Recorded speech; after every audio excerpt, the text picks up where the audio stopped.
نحمده ونصلي على رسوله الكريم فأما بعد أعوذ بالله من الشيطان الرجيم بسم الله الرحمن الرحيم رب اشرح لي صدري ويسر لي أمري واحلل عقدة من لساني يفقه قولي واجعل لي وزيرا من أهلي رب زدني علما اللهم فقهنا في الدين اللهم أرنا الحق حقا وارزقنا اتباعه وأرنا الباطل باطلا وارزقنا اجتنابه اللهم انفعني بما علمتني وعلمني ما ينفعني وزدني علما سبحان الله وبحمده عدد خلقه ورضا نفسه وزنة عرشه ومداد كلماته اللهم صل على محمد وعلى آل محمد سبحان اللہ۔ اللہ سبحانہ تعالیٰ نے کچھ نعمتیں دنیا میں بنائی ہیں اور کچھ نعمتیں آخرت کے لیے رکھی ہیں، لیکن دنیا کی کوئی بھی نعمت آخرت کی نعمت کی طرح نہیں ہے سوائے علم کے۔ سبحان اللہ۔ ایمان اور علم یہ دونوں چیزیں ایسی ہیں جو آخرت کی نعمت کے مشابہ ہیں، یعنی انسان کے اندر جب ایمان آتا ہے اور ایمان جاگتا ہے تو دل کو جب حلاوت اور خوشی محسوس ہوتی ہے، وہ خوشی انسان جنت میں بھی محسوس کرے گا، اور اس ایمان کی وجہ سے محسوس کرے گا۔ اور اس کے علاوہ علم حاصل کرنے کے بعد جب انسان کے اندھیرے دور ہوتے ہیں، اس کو روشنی ملتی ہے، اس کے اندر اللہ سبحانہ وتعالیٰ کی محبت بڑھتی ہے، تو اس سے دل کو سکون اور قرار آتا ہے۔ یہ قرار اور یہ چین جنت میں بھی انسان کو نصیب ہوگا انشاءاللہ۔ علم دل کی زندگی ہے، علم کے بغیر دل مردہ ہے۔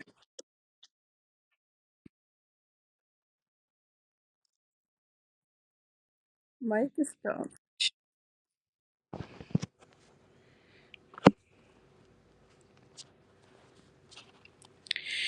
علم جو ہے دل کی زندگی ہے، علم کے بغیر دل مردہ ہے۔ امام ابن القیم کہتے ہیں کہ اللہ سبحانہ وتعالیٰ نے دلوں کے لیے علم کو ایسے بنایا جیسے زمین کے لیے بارش بنائی، تو جس طرح زمین کی زندگی بارش کے بغیر نہیں ہو سکتی، اسی طرح دل کی زندگی علم کے بغیر نہیں ہو سکتی، یعنی دل زندہ ہو ہی نہیں سکتا جب تک کہ انسان علم حاصل نہ کرے۔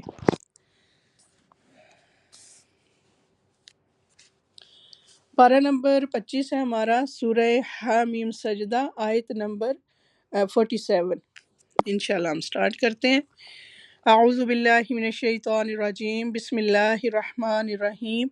الیہ یرد علم الساعہ وما تخرج من ثمرات من اکمامها وما تحمل من انثى ولا تدع الا بعلمه وَيَوْمَ يُنَادِيهِمْ أَيْنَ شُرَكَاؤُكُمْ قَالُوا آذَنَّاكَ مَا مِنَّا مِن شَهِيدٍ۔ اصل میں میرا قرآن جو ہے نا باریک لفظ ہیں بہت زیادہ، تو ذرا دیکھنا پڑتا ہے مجھے غور سے۔ آیت نمبر 48 ہے، وَضَلَّ عَنْهُمْ مَا كَانُوا يَدْعُونَ مِن قَبْلُ وَظَنُّوا مَا لَهُم مِّن مَّحِيصٍ۔ قیامت کا علم اللہ ہی کی طرف لوٹایا جاتا ہے، اور جو پھل اپنے شگوفوں میں سے نکلتے ہیں اور جو مادہ حمل سے ہوتی ہے اور جو بچے وہ جنتی ہے، سب کا علم اسے ہے۔ اور جس دن اللہ تعالیٰ ان مشرکوں کو بلا کر دریافت فرمائے گا، میرے شریک کہاں ہیں؟ وہ جواب دیں گے کہ ہم نے تو تجھے کہہ سنایا کہ ہم میں سے تو کوئی اس کا گواہ نہیں، اور یہ جن کی پرستش سے اس سے پہلے کرتے تھے وہ ان کی نگاہ سے گم ہو گئے، اور انہوں نے سمجھ لیا کہ اب ان کے لیے کوئی بچاؤ نہیں۔ یہاں پر اللہ سبحانہ وتعالیٰ کے وسیع علم کا ذکر کیا جا رہا ہے، اور خاص طور پر ان امور کا ذکر کیا جا رہا ہے جن کا علم اللہ تعالیٰ کے ساتھ خاص ہے، جنہیں اس کے سوا کوئی نہیں جانتا، جس میں سب سے پہلے الیہ یرد علم الساعہ، یعنی قیامت کا علم آتا ہے، کہ قیامت کا علم اسی کی طرف لوٹایا جاتا ہے، یعنی انبیاء، مرسلین، فرشتے، باقی ساری مخلوق اس بارے میں عاجز ہیں اور اپنی بے بسی کا اقرار کرتے ہیں کہ کسی کو بھی علم نہیں کہ قیامت کب آئے گی۔ اسی طرح جو پھل شگوفوں سے نکلتے ہیں، جن میں تمام درختوں کے پھل ہیں، جو شہروں میں ہوں، جنگلوں میں ہوں، آپ کے گھروں میں لگے ہوئے ہوں، تو کسی بھی درخت پر کوئی بھی پھل جب لگتا ہے، اور آج کل جو سپراؤٹ نکل رہے ہیں تو اس میں جو شگوفہ پھوٹتا ہے اور اس میں سے آگے پھل نکلتا ہے، وہ پکتا ہے، تو یہ سب کا سب اللہ کے علم سے ہوتا ہے۔ اسی طرح کوئی مادہ، کوئی فیمیل حاملہ نہیں ہوتی، چاہے وہ بنی آدم میں سے ہو یا حیوانات میں سے ہو، مگر یہ کہ اللہ تعالیٰ کو پتہ ہوتا ہے کہ کون کہاں پر پیدا ہوگا، اور اسی طرح کوئی بچہ پیدا نہیں ہو سکتا، لیکن یہ علم اللہ تعالیٰ کے علم میں ہوتا ہے۔ یہاں یہ بات کہنے کا مقصد کیا ہے کہ اللہ تعالیٰ کا علم اتنا وسیع ہے، اس کے مقابلے میں لوگوں نے اللہ کے مد مقابل جو ہستیاں قرار دے رکھی ہیں، جو بت یا جن کو اللہ تعالیٰ کا شریک قرار دیتے ہیں، تو وہ سب کیا علم رکھتے ہیں؟ کچھ بھی علم نہیں رکھتے۔ تو جس کے پاس علم ہی نہیں ہے وہ الہ بننے کا مستحق کیسے ہو سکتا ہے؟ اور قیامت کے دن اللہ سبحانہ وتعالیٰ ان کے اس جھوٹ کو ظاہر کرنے کے لیے پکارے گا اور فرمائے گا این شرکائی، کہ کہاں ہے میرے وہ شریک جن کو تم میرا شریک سمجھتے تھے، ان کی عبادت کرتے تھے، ان کی وجہ سے تم اہل ایمان سے جھگڑا کیا کرتے تھے، رسولوں کو جھٹلاتے تھے، ان سے عداوت رکھتے تھے، تو وہ کیا کہیں گے؟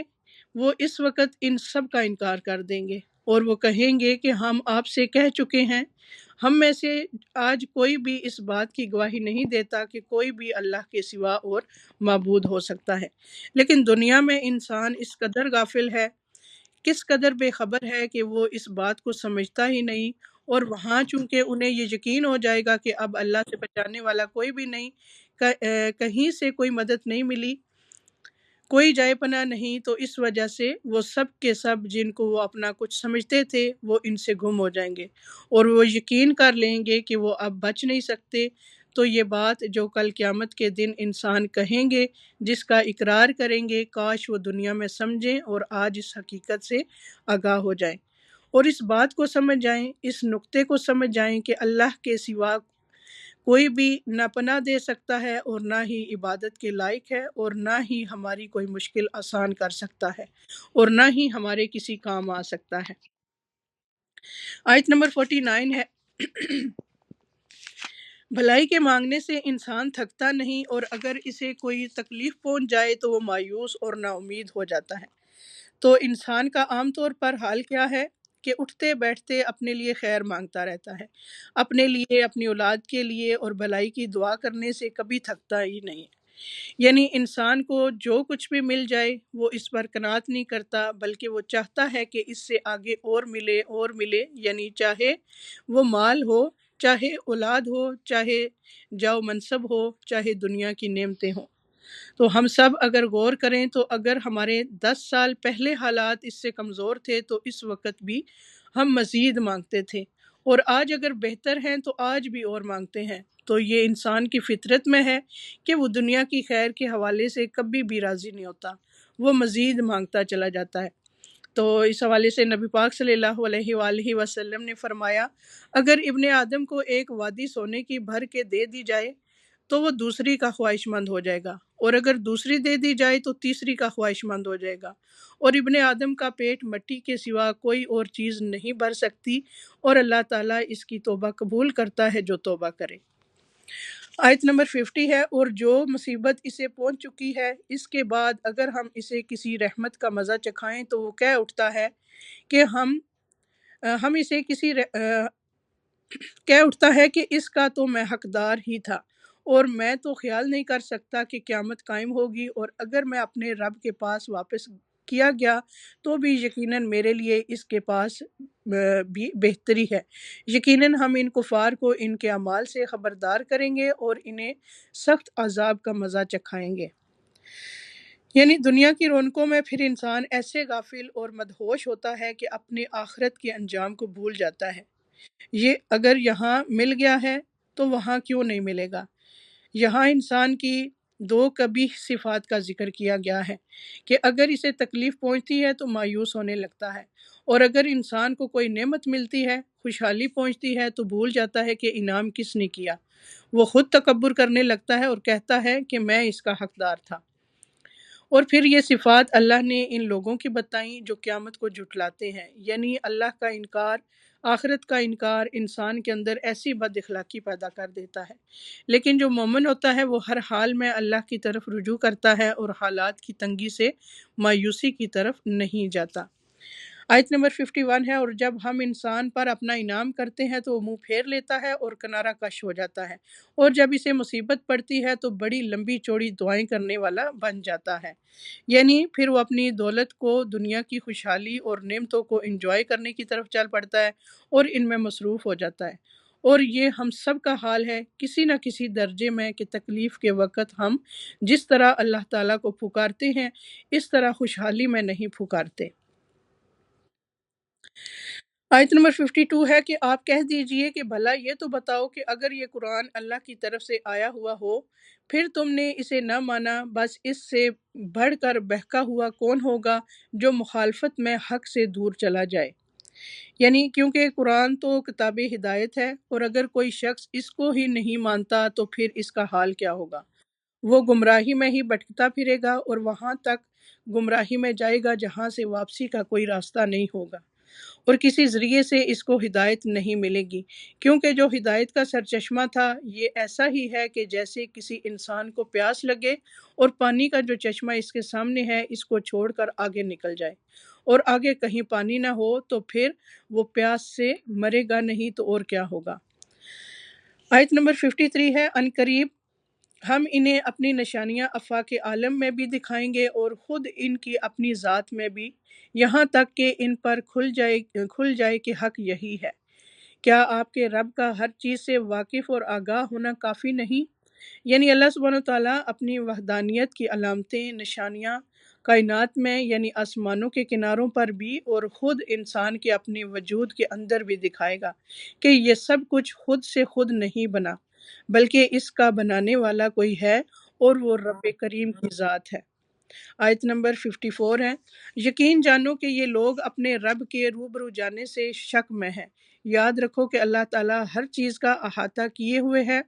یعنی یہ جو بات ہے کہ اپنے رب کی ملاقات سے شک میں پڑے ہوئے ہیں، ہم سب بھی اپنے آپ سے پوچھیں کہ کیا ہمیں یقین ہے کہ ہم ایک دن اللہ کے سامنے جا کر کھڑے ہوں گے، اور کیا ہم اس کے لیے دعائیں بھی کرتے ہیں کہ یا اللہ وہ ملاقات بہت خوشگوار ہو۔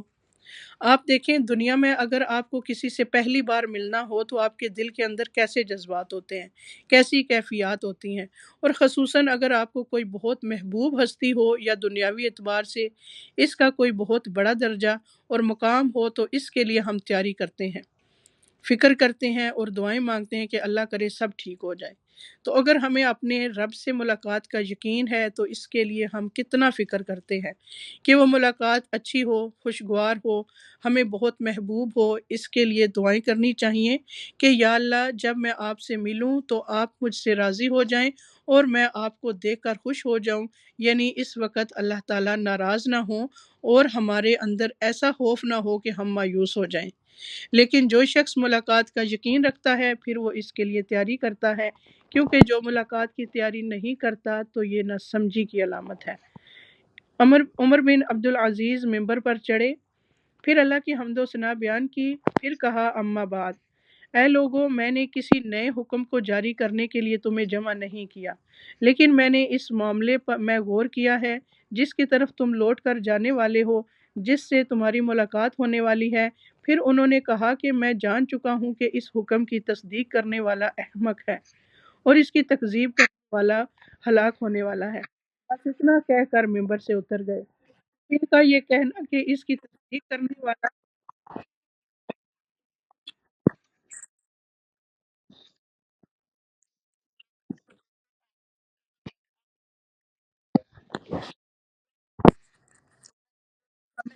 اپنا مائک میوٹ کریں پلیز۔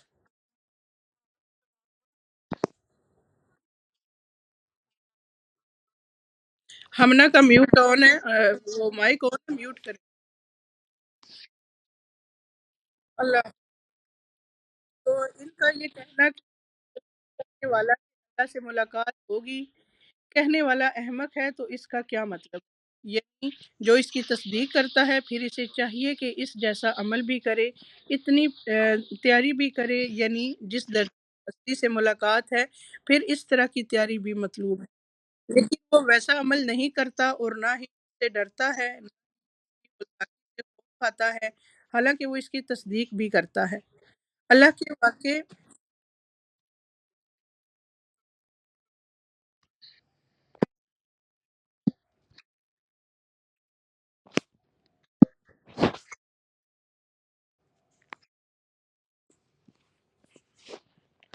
مائک میوٹ کیا کریں پلیز۔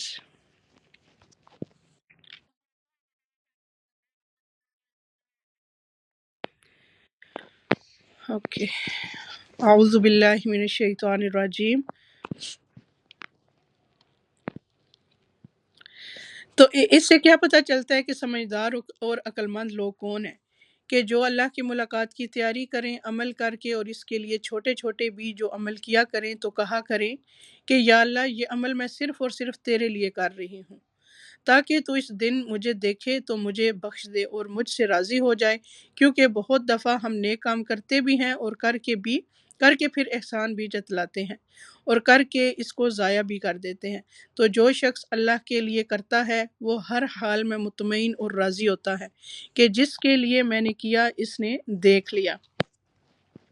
یعنی اگر ہم گھر والوں کے لیے کھانا ہی بنا رہے ہیں نا، تو اس میں بھی آپ نیت کیا کریں یا اللہ میں تیرے لیے یہ بنا رہی ہوں، تاکہ یہ کھائیں اور نیک کام کریں اور ان کا اجر مجھے بھی ملے۔ کوئی بھی آپ گھر کی صفائی وغیرہ کر رہی ہیں تاکہ ہم سکون کے ساتھ بیٹھ کے عبادت کر سکیں، تو یا اللہ یہ میں تیرے لیے ہی کر رہی ہوں۔ یعنی ایسی چھوٹی چھوٹی باتیں بھی جو ہے نا وہ اپنے، یہ سارے ہمارے نیک کام ہوتے ہیں نا، کیونکہ مومن جو ہے وہ اٹھتے بیٹھتے جو بھی کام کرتا ہے اس کا وہ ثواب لکھا جاتا ہے، صدقہ ہوتا ہے اس کا۔ تو ہم انشاءاللہ نیت بھی دل میں رکھیں کہ یا اللہ یہ تیرے لیے خاص کر رہی ہوں، تو پھر انشاءاللہ وہ بھی آپ کا عمل جو ہے نا وہ اللہ تعالیٰ کے نزدیک قابل قبول ہوگا۔ سورہ الشعراء،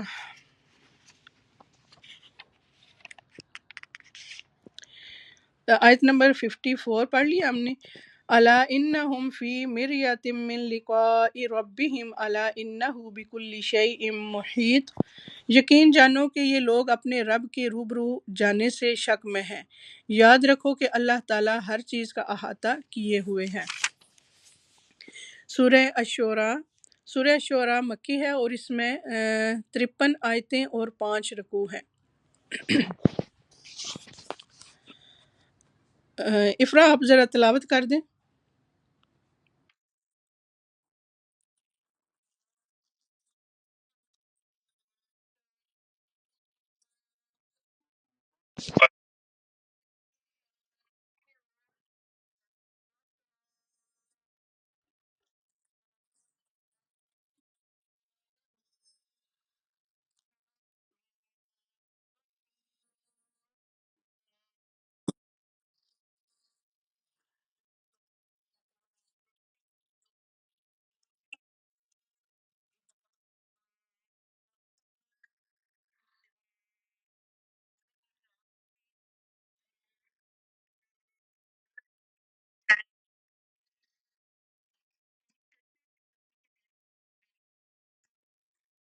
آمین یا رب العالمین۔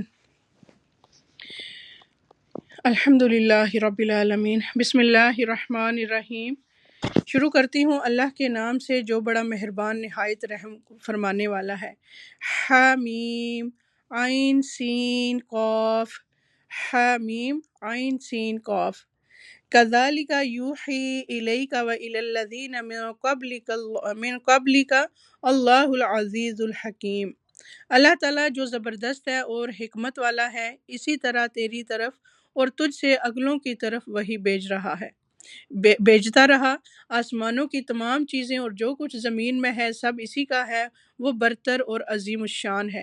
قریب ہے آسمان اوپر سے پھٹ پڑیں اور تمام فرشتے اپنے رب کی پاکی تعریف کے ساتھ بیان کر رہے ہیں اور زمین والوں کے لیے استغفار کر رہے ہیں۔ خوب سمجھ رکھو کہ اللہ تعالیٰ ہی معاف فرمانے والا اور رحمت والا ہے۔ اور جن لوگوں نے اس کے سوا دوسروں کو کارساز بنا لیا ہے، اللہ تعالیٰ ان پر نگران ہے اور آپ ان کے ذمہ دار نہیں ہیں۔ اسی طرح ہم نے آپ کی طرف عربی قرآن کی وحی کی ہے تاکہ آپ مکہ والوں کو اور اس کے آس پاس کے لوگوں کو خبردار کریں، اور جمع ہونے کے دن سے جس کے آنے میں کوئی شک نہیں ڈرا دیں۔ ایک گروہ جنت میں ہوگا اور ایک گروہ جہنم میں ہوگا۔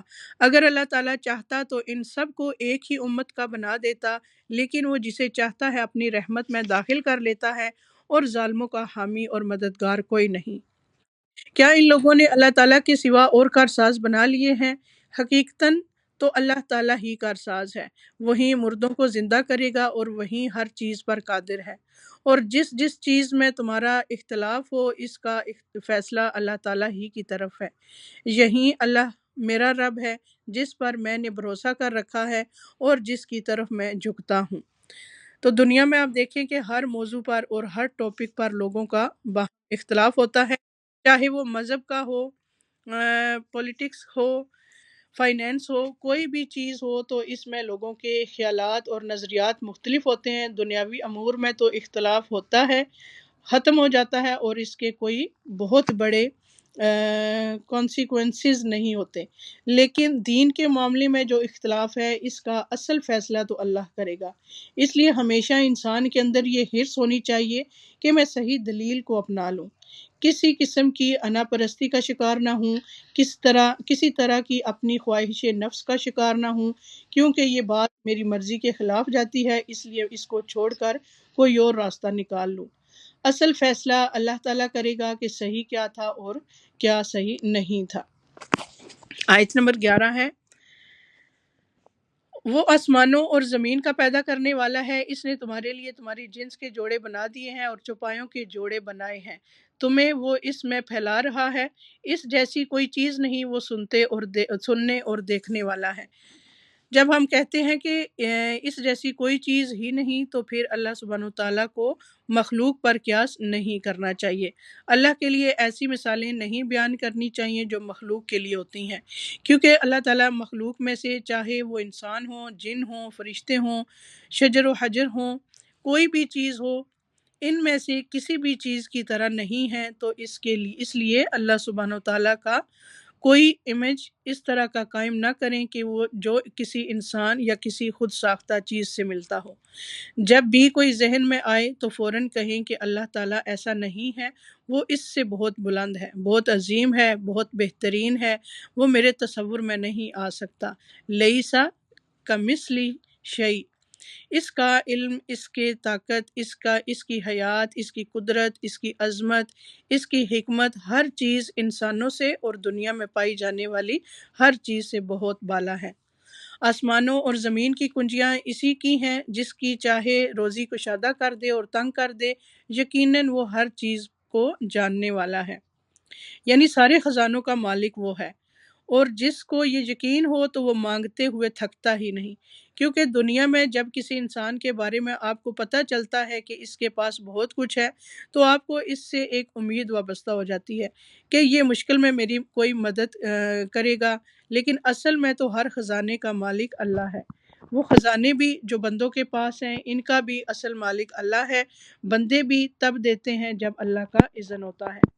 ابو ذر غفاری رضی اللہ تعالیٰ عنہ سے روایت ہے کہ نبی صلی اللہ علیہ وآلہ وسلم اپنے رب تبارک و تعالیٰ سے روایت کرتے ہیں کہ بے شک اللہ تعالیٰ فرماتا ہے، اور اس کو حدیث قدسی کہا جاتا ہے، کہ اے میرے بندو، تم سب گمراہ ہو سوائے اس کے جسے میں ہدایت دوں، پس تم مجھ سے ہدایت مانگو، تمہیں ہدایت دوں گا۔ اے میرے بندو، تم سب بھوکے ہو سوائے اس کے کہ جس کو میں کھلاؤں، تو تم مجھ سے کھانا مانگو، میں تمہیں کھلاؤں گا۔ اے میرے بندو، تم سب برہنہ ہو سوائے اس کے جسے میں لباس پہناؤں، تو تم مجھ سے لباس مانگو، میں تمہیں لباس پہناؤں گا۔ اے میرے بندو، تم سب دن رات گناہ کرتے ہو اور میں سارے گناہوں کو بخشتا ہوں، تو تم مجھ سے بخشش مانگو، میں تمہیں بخش دوں گا۔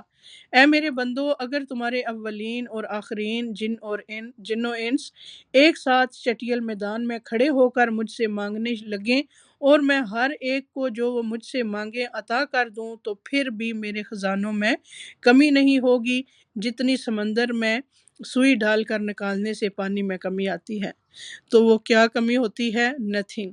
سوئی کے ساتھ کیا لگتا ہے؟ تو اس سے کیا پتہ چلتا ہے کہ چاہے مادی خزانے ہوں یا ہدایت کے ہوں یا اور ضروریات پوری کرنے کے لیے انسان جن چیزوں کا محتاج ہے، ہر چیز اللہ کے پاس ہے، اس لیے ہر چیز اسی سے مانگنی چاہیے، پہلا خیال اسی کا آنا چاہیے۔ صحابہ کرام کا جوتا کا تسمہ بھی ٹوٹتا تھا تو وہ اللہ تعالیٰ سے مانگتے تھے۔ جب اللہ سے ہم مانگ لیتے ہیں تو وہ کسی بندے کے دل میں خیال ڈال دیتا ہے کہ جاؤ اور اس بندے کی مدد کرو، اور اس طرح ضروریات پوری ہو جاتی ہیں۔ لیکن بندہ جو بندوں سے مانگتا ہے تو ذلیل اور خوار ہوتا ہے، ان کی نگاہوں میں گر جاتا ہے، اور جب اللہ سے مانگتا ہے تو عزت پاتا ہے، اللہ تعالیٰ کی محبت پاتا ہے۔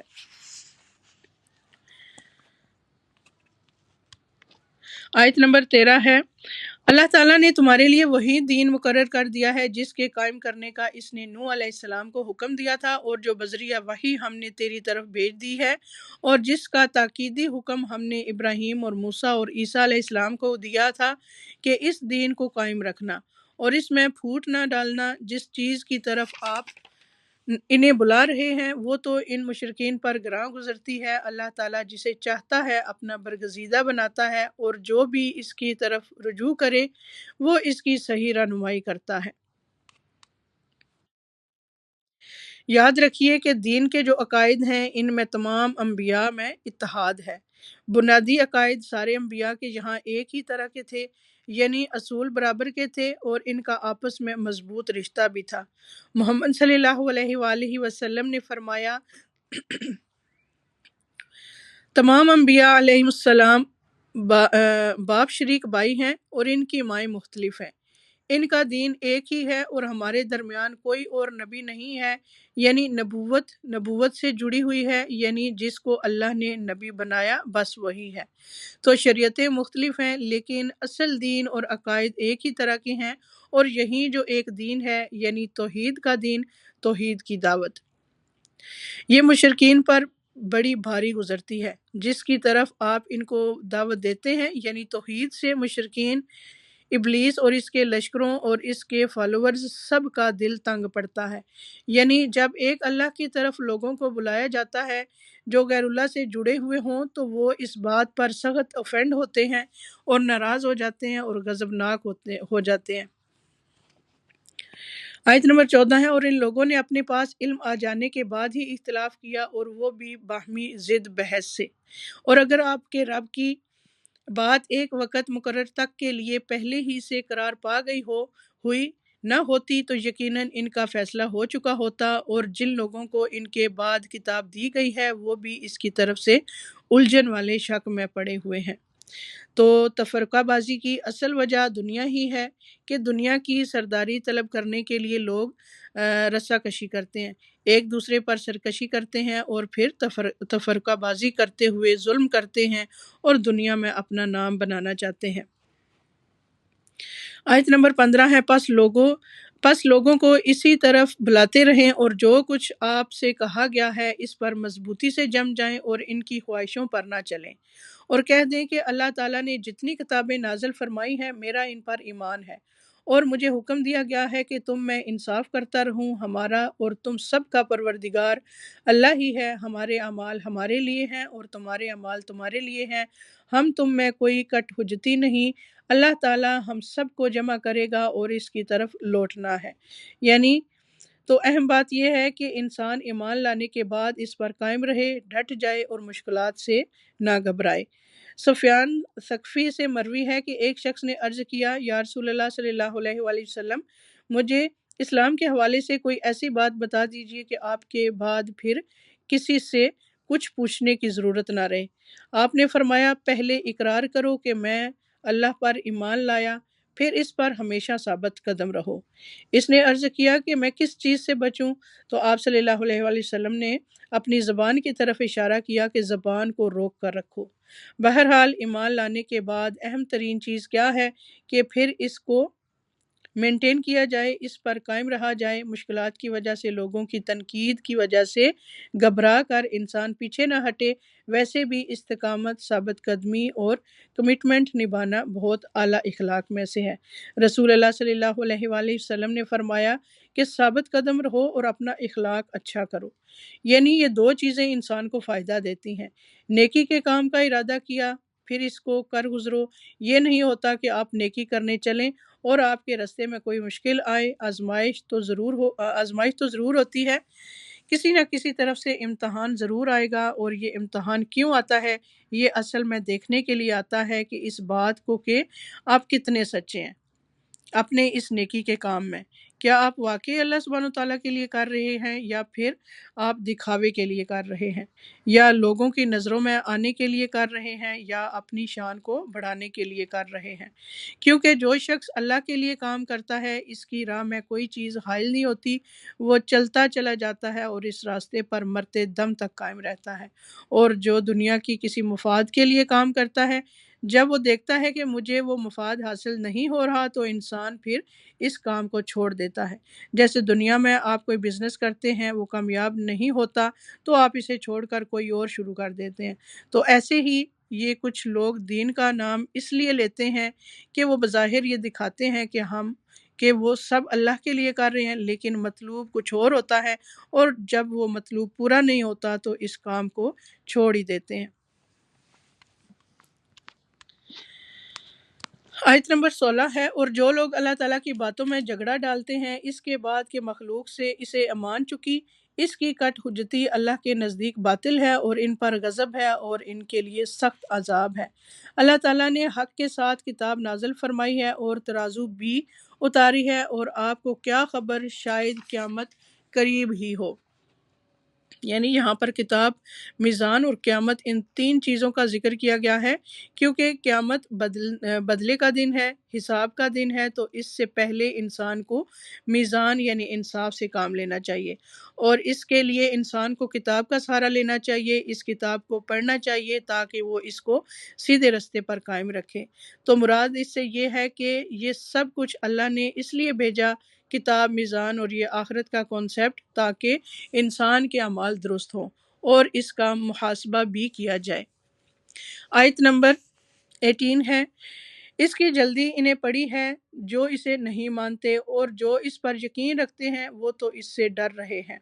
انہیں اس کے حق ہونے کا پورا علم ہے۔ یاد رکھو جو لوگ قیامت کے معاملہ میں لڑ جھگڑ رہے ہیں وہ دور کی گمراہی میں پڑے ہوئے ہیں۔ یعنی مومن کا جو موت سے ڈر ہوتا ہے وہ مختلف ہوتا ہے۔ وہ کس بات سے ڈرتا ہے کہ ابھی میں نے کچھ کیا ہی نہیں، پتہ نہیں میرے ساتھ کیا ہوگا، کیونکہ تھوڑی سی بھی عقل رکھنے والا انسان قیامت کو ماننے میں کوئی دیر نہیں لگاتا۔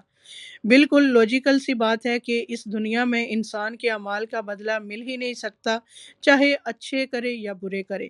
مثلا ایک شخص ایک کتاب لکھتا ہے اور وہ اس کتاب کو $20,000 میں سیل کر دیتا ہے، لیکن اس سے جو لوگ پڑھ کر فائدہ اٹھاتے ہیں وہ ان میں سے ہر ایک مثلا 20,000 کما لیتا ہے۔ کتاب جس نے لکھی ہے اس کو تو ملے صرف 20,000، اور آگے اتنے بے شمار لوگ 20,000 کما رہے ہیں تو اس کا پورا حق نہیں ملا، تو یہ حق کہاں سے مل سکتا ہے؟ آخرت میں ہی مل سکتا ہے۔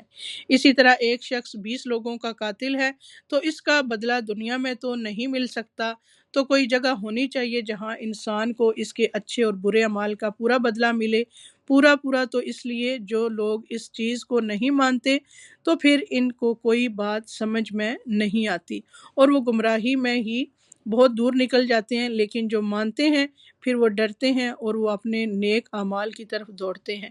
جیسے سورہ الدہر میں آتا ہے،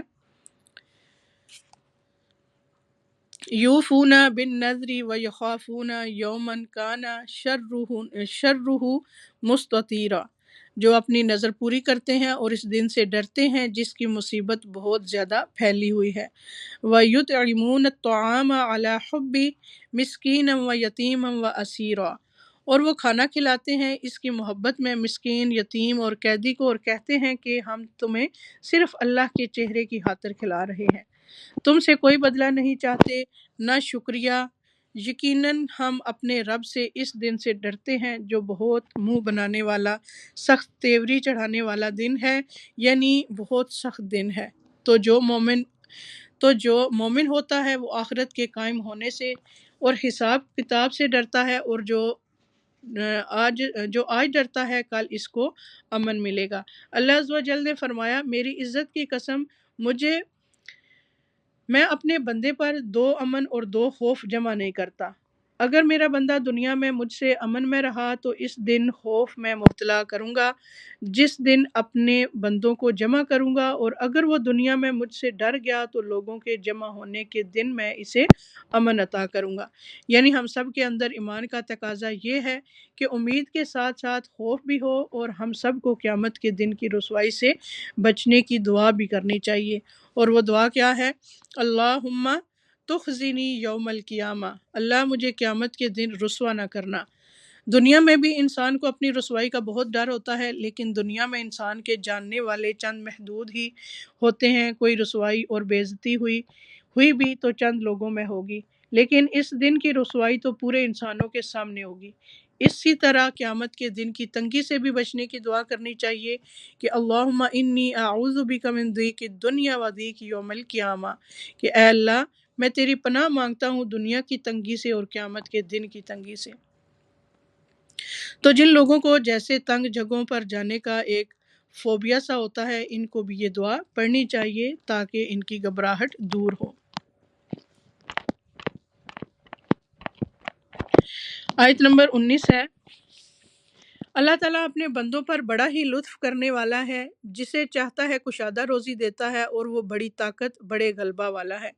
اللہ اللطیف ہے، اللہ اپنے بندوں پر بہت مہربان ہے، لیکن مہربانیوں کے انداز کیا ہے؟ اس سے مراد یہ ہے کہ اللہ تعالیٰ وہ ذات ہے جو تھوڑے عمل کو قبول کر کے بہت بڑی جزا دیتا ہے۔ اسی طرح وہ جو ٹوٹے ہوئے دلوں کو جوڑتا ہے اور مشکلوں کو آسان کرتا ہے۔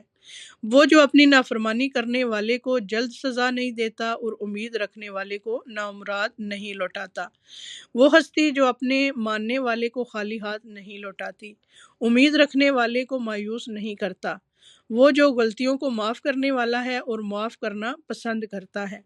اللطیف وہ ہستی ہے جو اس پر بھی رحم کرتا ہے جو خود اپنے آپ پر رحم نہیں کرتا، جو اپنا بھلا نہیں سمجھتا، اور پھر وَهُوَ الْقَوِيُّ الْعَزِيزُ، اور وہ قوت والا ہے، غلبے والا ہے۔ یعنی اللہ سبحانہ وتعالیٰ قوی اور عزیز ہونے کے باوجود اللطیف بھی ہے، یعنی جس کے اندر عموماً قوت ہوتی ہے یا غلبہ ہوتا ہے وہ زیادہ مہربان نہیں ہوتا، اس کے اندر سختی آ جاتی ہے کیونکہ وہ اپنی اتھارٹی اور ایکسیکیوٹ کرنا چاہتا ہے، لیکن اللہ سبحانہ وتعالیٰ بندوں پر انتہائی مہربان ہے اور ہر چیز پر قوت رکھنے والے ہیں۔ آیت نمبر 20 ہے، جس کا ارادہ آخرت کی کھیتی کا ہو ہم اسے اس کی کھیتی میں ترقی دیں گے، اور جو دنیا کی کھیتی کی طلب رکھتا ہو ہم اسے اس میں سے ہی کچھ دے دیں گے۔ ایسے شخص کا آخرت میں کوئی حصہ نہیں۔ یعنی تو آخرت کی کھیتی سے کیا مراد ہے؟ جو آخرت کا بدلہ اور صلہ ہے، اپنے سارے نیک اعمال کا بدلہ اور جزا جو دنیا میں ہی مانگتا ہے تو اس کے لیے آخرت میں پھر کوئی حصہ نہیں۔ کیا ان لوگوں نے ایسے اللہ کے شریک مقرر کر رکھے ہیں جنہوں نے ایسے احکام دین مقرر کر دیے ہیں جو اللہ کے فرمائے ہوئے نہیں ہیں؟ اگر فیصلے کے دن کا وعدہ نہ ہوتا تو ابھی ہی ان میں فیصلہ کر دیا جاتا، یقیناً ان ظالموں کے لیے ہی دردناک عذاب ہے۔ آپ دیکھیں گے کہ یہ ظالم اپنے اعمال سے ڈر رہے ہوں گے جن کے وبال ان پر واقع ہونے والے ہیں، اور جو لوگ ایمان لائے اور انہوں نے نیک اعمال کیے وہ بہشتوں کے باغات میں ہوں گے، وہ جو خواہش کریں اپنے رب کے پاس موجود پائیں گے، یہی ہے بڑا فضل۔ یعنی کتنی بڑی خوشخبری ہے۔ یہی وہ ہے جس کی بشارت اللہ تعالیٰ اپنے ان بندوں کو دے رہا ہے جو ایمان لائے اور سنت کے مطابق نیک عمل کیے، تو کہہ دیجئے کہ میں اس پر تم سے کوئی بدلہ نہیں چاہتا مگر محبت رشتہ داری کی۔ جو شخص کوئی نیکی کرے ہم اس کے لیے اس کی نیکی میں اور نیکی بڑھا دیں گے، بے شک اللہ تعالیٰ بہت بخشنے والا اور بہت قدردان ہے۔ تو ہمیں فکر ہونی چاہیے کہ نیک عمل کرنے کی، اور جو نیک عمل پتہ چلتا جائے اس پر عمل کرتے جائیں۔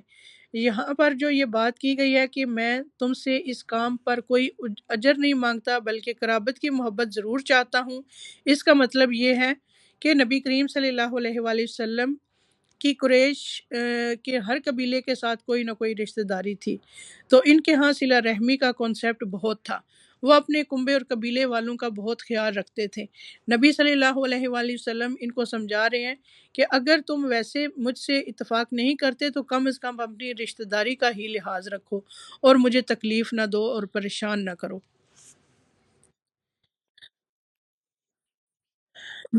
کیا یہ کہتے ہیں کہ پیغمبر نے اللہ پر جھوٹ باندھا ہے؟ اگر اللہ تعالیٰ چاہے تو آپ کے دل پر مہر لگا دے اور اللہ تعالیٰ اپنی باتوں سے جھوٹ کو مٹا دیتا ہے اور سچ کو ثابت رکھتا ہے۔ وہ سینے کی باتوں کو جانتا ہے۔ وہی ہے جو اپنے بندوں کی توبہ قبول فرماتا ہے اور گناہوں سے درگزر فرماتا ہے اور جو کچھ تم کر رہے ہو سب جانتا ہے۔ یہاں پر اللہ سبحانہ وتعالیٰ کی ایک اور خوبصورت صفت بیان کی گئی ہے کہ وہ اپنے بندوں پر نرمی اور مہربانی کرنے والا ہے، ان کی غلطیوں کو معاف کر دیتا ہے۔ واللہ یعیدکم مغفرۃ منہ وفضلا، اور اللہ اپنی طرف سے بڑی بخشش اور فضل کا وعدہ کرتا ہے۔ واللہ واسع علیم، اور اللہ وسعت والا اور سب کچھ جاننے والا ہے۔ اللہ اپنے بندوں کی توبہ سے خوش ہوتا ہے اور بار بار گناہوں کے باوجود اللہ تعالیٰ معاف کر دیتا ہے، اور پھر یہاں تک کہ اللہ تعالیٰ برائیوں سے درگزر کر کے ان کو نیکیوں میں بدل دیتا ہے۔ اتنا مہربان اور کون ہوگا؟ اور اس سلسلے میں ایک بڑی خوبصورت روایت ملتی ہے کہ ابو طویل رضی اللہ تعالیٰ عنہ کہتے ہیں کہ وہ نبی صلی اللہ علیہ وآلہ وسلم کے پاس آئے اور کہا کہ ایسے آدمی کے بارے میں آپ کا کیا خیال ہے جس نے سارے گناہوں کا ارتکاب کیا ہو، کوئی گناہ چھوڑا ہی نہ ہو، اور اس سلسلے میں اس نے اپنی چھوٹی بڑی ہر خواہش پوری کر لی ہو، کیا اس کے لیے بھی کوئی توبہ ہے؟ آپ نے فرمایا کیا تم مسلمان ہو گئے ہو؟ اس نے کہا اشہد ان لا الہ الا اللہ و اشہد ان محمدن عبدہ و رسولہ۔ آپ نے فرمایا تم عمل صالح کرتے رہو اور برائیوں کو چھوڑ دو، اللہ تمہارے سارے گناہوں کو نیکیوں میں بدل دے گا۔ یعنی اسلام سے پہلے تم نے جو گناہ کیے تھے وہ بھی نیکیاں بن جائیں گے۔ اس نے کہا میرے سارے دھوکے اور بدکاریاں بھی پشیمان تھا، یہی ندامت ہوتی ہے اور اس بات کو ایکسیپٹ کرنا کہ میں غلط کر رہا تھا۔ آپ نے فرمایا ہاں۔ پھر اس شخص نے اللہ اکبر کہا اور جب تک وہ نظروں سے اوجھل نہ ہو گیا مسلسل تکبیر پڑھتا رہا کہ اللہ بہت بڑا ہے۔ تو بات یہ ہے کہ اللہ یہ دیکھتا ہے کہ آپ کی توبہ کتنی سچی ہے اور آپ اپنے گناہوں پر شرمندہ کتنے ہیں، کیونکہ دو طرح کی توبہ ہوتی ہے، ایک سچے لوگوں کی توبہ ہوتی ہے اور ایک جھوٹے لوگوں کی توبہ ہوتی ہے۔ سچی توبہ یہ ہوتی ہے کہ انسان پھر ان گناہوں سے نفرت کرتا ہے، ان کی طرف پلٹ کر نہیں جاتا، جانا بھی نہیں چاہتا اور کہتا ہے کہ میں نے غلط کیا، ان گناہوں پر اس کو ندامت ہوتی ہے، وہ روتا ہے۔ اور جھوٹی توبہ کیا ہوتی ہے کہ جب کوئی کہے کہ توبہ کر لو تو انسان صرف زبان ہلا دے اور کہے کہ توبہ میری توبہ، اور اگلے ہی پل پھر کوئی غلط بات کر دے، ادھر سے توبہ کرے اور ادھر سے جھوٹ بولے، ادھر سے توبہ کرے اور ادھر سے غیبت کرے۔ یہ جھوٹے لوگوں کی توبہ ہوتی ہے۔ اس لیے کبھی دھوکہ نہ کھائیں کہ جھوٹی توبہ سے بھی یہی ملے گا جو اس شخص کو سچی توبہ سے خوشخبری ملی۔ اللہ ہمیں سچی پکی توبہ کرنے کی توفیق عطا فرمائے۔ آیت نمبر 26 ہے، ایمان والوں اور نیکوکار لوگوں کی سنتا ہے اور انہیں اپنے فضل سے اور بڑھا کر دیتا ہے، اور کفار کے لیے سخت عذاب ہے۔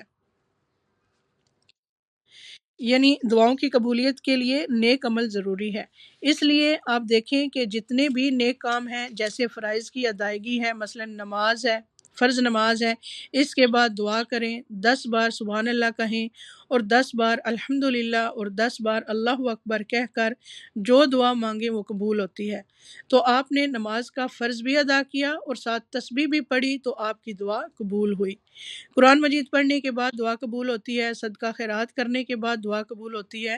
تو یہاں بھی آپ دیکھیں کہ جو لوگ ایمان لائیں اور نیک کام کریں تو اللہ ان کی دعا قبول کرتا ہے۔ تو اس میں وہ واقعہ بھی یاد کریں جو بنی اسرائیل کے 3 لوگ تھے اور ایک غار میں پھنس گئے تھے، تو انہوں نے پھر کیا کیا؟ انہوں نے پھر کیا کیا تھا نکلنے کے لیے، ان کا بس نہیں چلتا تھا کہ وہ چٹان ہٹا دیں، وہ ان کے بیونڈ طاقت تھی، تو ان میں سے ہر ایک نے اپنا اپنا نیک عمل یاد کر کے اس کا واسطہ دیا، وسیلہ بنایا اس کو کہ یا اللہ اگر یہ عمل آپ کو پسند تھا تو اس کے صلے میں ہمیں یہاں سے نجات دے دیں، اور وہ چٹان ہٹ گئی اور وہ باہر نکل آئے تھے۔ اس لیے یہ اصول یاد رکھنے کا ہے کہ جب کبھی کوئی دعا، کوئی بات پوری نہ ہو تو کثرت سے استغفار کریں، درود شریف پڑھیں، دعائیں کرتے رہیں، اللہ تعالیٰ ضرور سننے والا ہے۔ بس مایوس نہ ہو، اور قبولیت یا تو فوراً ہو جاتی ہے یا آخرت کے لیے رکھ دی جاتی ہے، یا اس سے بہتر کوئی چیز دے دی جاتی ہے۔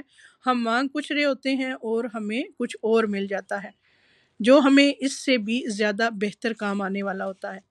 اور پھر یہاں یہ بھی خوشخبری دے دی گئی ہے کہ وہ اپنے فضل سے اور زیادہ بھی دیتا ہے، یعنی اللہ اپنے بندے کو صرف اتنا نہیں دیتا جتنی وہ دعا مانگ رہا ہوتا ہے، بلکہ وہ تو اس سے بھی زیادہ دے دیتا ہے۔ آپ دیکھیے ہمارے پاس آج تک جو کچھ ہے یا جو کچھ ہم استعمال کر چکے ہیں، یہ سب کچھ ہم نے مانگا تھا؟ زیادہ تر تو وہ ہے جو بن مانگے ملا ہے۔ تو اللہ تو بن مانگے بھی دیتا ہے اور اس کا فضل ہوتا ہے، لیکن اللہ تعالیٰ ایک لمٹ تک ہی سب کو دیتا ہے۔ کیوں؟ اس کی وجہ آگے بتا دی گئی ہے۔ اگر اللہ تعالیٰ اپنے سب بندوں کی روزی فراخ کر دیتا تو وہ زمین میں فساد برپا کر دیتے، لیکن وہ اندازے کے ساتھ جو کچھ چاہتا ہے نازل فرماتا ہے، وہ اپنے بندوں سے پورا خبردار ہے اور خوب دیکھنے والا ہے۔ اگر اللہ تعالیٰ سب کو وافر رزق عطا کر دیتا تو وہ زمین میں سرکشی کرتے، یعنی بعض اوقات ہم بہت بڑا کچھ مانگ رہے ہوتے ہیں جو اللہ تعالیٰ ہمیں نہیں دیتا کیونکہ وہ ہم سنبھال نہیں سکتے، یا اس کو پا کر ہماری آخرت خراب ہو سکتی ہے، تو اللہ فضل فرماتا ہے، اس لیے ہم سے روک دیتا ہے۔ رزق تنگ ہو یا کشادہ، یہ اللہ کی حکمت پر مبنی ہوتا ہے، یعنی اللہ بندے کی حالت کو جانتا ہے کہ اگر اس پر رزق میں نے فراخ کر دیا تو یہ کس خرابی میں مبتلا ہو جائے گا، اور اسی طرح بعض اوقات بندے کی اصلاح کے لیے، اس کو ڈسپلن کرنے کے لیے اس سے دنیا کو لپیٹ دیتا ہے۔ تو رزق کی تنگی نہ ذلت کا سبب ہے اور نہ رزق کی فراخی فضیلت کا سبب ہے۔ فضیلت کا سبب تو تقویٰ ہے کہ کون اللہ سے کتنا ڈرتا ہے، کون گناہوں سے کتنا بچتا ہے۔ آیت نمبر 28 ہے، اور وہی ہے جو لوگوں کے نا امید ہو جانے کے بعد بارش برساتا ہے اور اپنی رحمت پھیلا دیتا ہے، وہی کارساز اور قابل حمد و ثنا ہے۔ اور اس کی نشانیوں میں سے آسمانوں اور زمین کی پیدائش ہے، اور ان میں جانداروں کا پھیلانا ہے، وہ اس پر بھی قادر ہے کہ جب چاہے انہیں جمع کر دے۔ تمہیں جو کچھ مصیبتیں پہنچتی ہیں وہ تمہارے اپنے ہاتھوں کے کرتوت کا بدلہ ہے، اور وہ تو بہت سی باتوں سے درگزر فرما دیتا ہے۔ تو یہ بھی بات یاد رکھنے کی ہے کہ تمہیں جو بھی مصیبت آتی ہے تمہاری اپنی غلطیوں کی وجہ سے آتی ہے۔ آیت نمبر 31 ہے، اور تم ہمیں زمین میں عاجز کرنے والے نہیں ہو، تمہارے لیے سوائے اللہ کے نہ کوئی کارساز ہے نہ مددگار، اور دریا میں چلنے والی پہاڑوں جیسی کشتیاں اس کی نشانیوں میں سے ہیں۔ اگر وہ چاہے تو ہوا بند کر دے اور یہ کشتیاں سمندروں پر رکی رہ جائیں، یقیناً اس میں ہر صبر کرنے والے شکر گزار کے لیے نشانیاں ہیں۔ تو خوف میں صبر اور نجات میں شکر ادا کرنا چاہیے، یا انہیں ان کے کرتوتوں کے باعث تباہ کر دے، وہ تو بہت سی خطاؤں سے درگزر فرمایا کرتا ہے، یعنی ان کے گناہوں کے باوجود ان کی کشتیوں کو ڈبوتا نہیں ہے، اور تاکہ جو لوگ ہماری نشانیوں میں جگڑتے ہیں معلوم کر لیں کہ ان کے لیے کوئی چھٹکارا نہیں۔ تو تمہیں جو کچھ دیا گیا ہے وہ زندگانی دنیا کا کچھ یوں ہی سا اسباب ہے، اور اللہ کے پاس جو ہے وہ اس سے بدرجہ بہتر اور پائیدار ہے۔ وہ ان کے لیے ہے جو ایمان لائے اور صرف اپنے رب ہی پر بھروسہ رکھتے ہیں، اور کبیرہ گناہوں سے اور بے حیائیوں سے بچتے ہیں، اور غصے کے وقت بھی معاف کر دیتے ہیں۔ آیت نمبر 37، یعنی غصہ آئے تو معاف کر دیتے ہیں۔ تو گناہ کیا ہوتا ہے؟ یہاں گناہ اور فواحش اور غضب کی بات کی گئی ہے، اور بڑے گناہ۔ رسول اللہ صلی اللہ علیہ وآلہ وسلم نے فرمایا کہ گناہ وہ ہے جو تمہارے دل میں کھٹکے اور تم لوگوں کا اس پر مطلع ہونا پسند نہ کرو، یعنی جو چیز تم لوگوں سے چھپانے لگ جاؤ، اور پھر بڑے گناہوں کی یہاں بات کی گئی ہے، لیکن چھوٹے چھوٹے گناہ بھی اکٹھے ہو جائیں تو انسان کو ہلاک کر دیتے ہیں۔ انس رضی اللہ تعالیٰ عنہ کہتے ہیں کہ تم ایسے عمل کرتے ہو جو تمہاری نظر میں بعض سے زیادہ باریک ہیں، تم ان کو حقیر سمجھتے ہو، اور ہم لوگ نبی صلی اللہ علیہ وسلم کے زمانے میں ان گناہوں کو ہلاک کر دینے والا سمجھتے تھے۔ تو اس لیے انسان کو ہر گناہ سے بچنے کی دعا کرنی چاہیے، خصوصاً فواحش سے، اور یہ دعا یہ ہے کہ اللہم الف بین قلوبنا واصلح ذات بیننا واہدنا سبل السلام ونجنا من الظلمات الى النور وجنبنا الفواحش ما ظہر منها وما بطن وبارک لنا فی اسماعنا وابصارنا وقلوبنا وازواجنا وذریاتنا وتب علینا انک انت التواب الرحیم وجعلنا الشاکرین لنعمتک مثنین بہا قابلین واتمہا علینا۔ اور پھر غصے کے وقت معاف کر دینا بہت بڑی خوبی ہے، یہ ہر شخص کے بس کی بات نہیں ہے۔ سب سے پہلی بات تو یہ ہے کہ انسان کو ہر چھوٹی بڑی بات پر غصہ کرنا ہی نہیں چاہیے، کیونکہ ایسا کرنا اپنے آپ کو نقصان دیتا ہے، اور جو شخص غصہ نہ کرے وہ اللہ سبحانہ وتعالیٰ کے غضب سے بچ جاتا ہے۔ ایک شخص نے پوچھا کہ اللہ کے رسول، مجھے اللہ کے غضب سے کون سی چیز بچا سکتی ہے کہ اللہ مجھ پر ناراض نہ ہو؟ آپ نے فرمایا کہ تم غصہ نہ کرو، تم دوسروں پر غصہ نہ کرو تو اللہ تعالیٰ تم پر غصہ نہیں کریں گے۔ سبحان اللہ، سبحان اللہ، یعنی جو چیز ہم اپنے لیے چاہتے ہیں وہ ہم دوسروں کے ساتھ کرنا شروع کر دیں۔ اور یاد رکھیے کہ غصہ سارے شر جمع کر دیتا ہے۔ ایک شخص نے عرض کیا اللہ کے رسول مجھے کوئی نصیحت کیجیے، آپ نے فرمایا غصہ نہ کیا کرو۔ وہ شخص کہتا ہے کہ میں نے آپ کے فرمان پر غور کیا تو جان لیا کہ غصہ ہر قسم کے شر کو جمع کرتا ہے، یعنی جب غصہ آتا ہے تو بدگمانی بھی ہوتی ہے، انسان دوسروں کو برا بھلا بھی کہتا ہے، ناراض ہوتا ہے، لڑائی ڈال دیتا ہے، جھگڑے، فساد، اور بعض اوقات قتل و غارت تک بھی نوبت غصے کی وجہ سے پہنچتی ہے۔ مائک کسی کا ان میوٹ ہے، آپ میوٹ رکھیں اس کو۔ آیت نمبر 38 ہے، اور اپنے رب کے فرمان کو قبول کرتے ہیں اور نماز کی پابندی کرتے ہیں، اور ان کا ہر کام آپس کے مشورے سے ہوتا ہے، اور جو ہم نے انہیں دے رکھا ہے اس میں سے ہمارے نام پر دیتے ہیں۔ تو یہاں پر مشورے کی اہمیت پتہ چلتی ہے کہ اللہ سبحانہ وتعالیٰ اہل ایمان کی صفات میں سے ایک صفت یہ بتاتے ہیں کہ وہ باہم مشورہ کرتے ہیں۔ مشورہ انسان کو بہتری کی طرف لے جاتا ہے۔ حسن کہتے ہیں کہ اللہ کی قسم جب کسی قوم نے مشورے کا طریقہ اختیار کیا تو جو کچھ ان کے پاس موجود ہے اس میں سے سب سے بہتر چیز کی طرف ان کی رہنمائی کی گئی، اور پھر انہوں نے اسی آیت کی تلاوت کی۔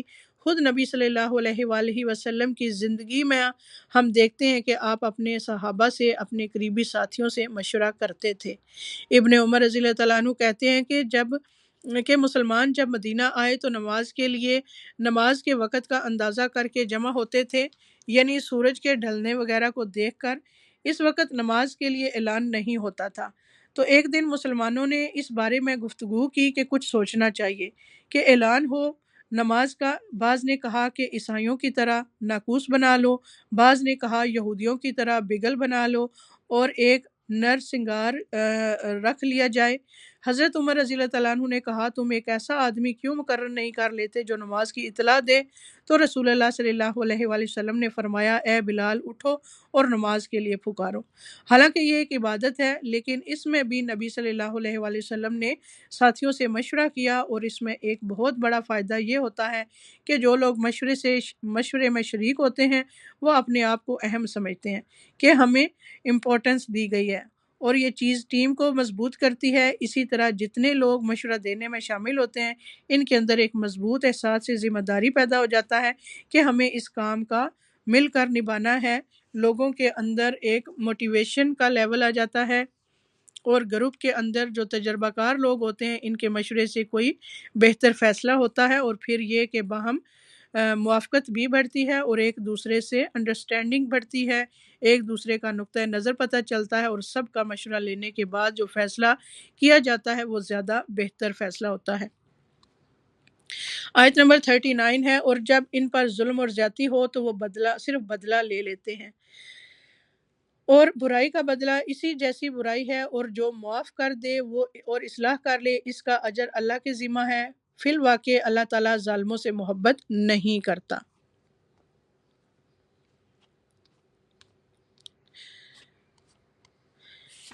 اور جو شخص اپنے مظلوم ہونے کے بعد برابر کا بدلہ لے لے تو ایسے لوگوں پر الزام کا کوئی راستہ نہیں۔ یہ راستہ صرف ان لوگوں پر ہے جو خود دوسروں پر ظلم کریں اور زمین میں ناحق فساد کرتے پھریں، یہی لوگ ہیں جن کے لیے دردناک عذاب ہے۔ تو ظالموں سے درگزر کرنا انتقام لینے سے افضل ہے، کیونکہ معاف کرنا اللہ تعالیٰ کی محبوب صفت ہے۔ اللہم انک عفو کریم تحب العفو فاعف عنی۔ اللہ تو معاف کرنے والا ہے، معافی کو پسند کرتا ہے، تو مجھے بھی معاف کر دے۔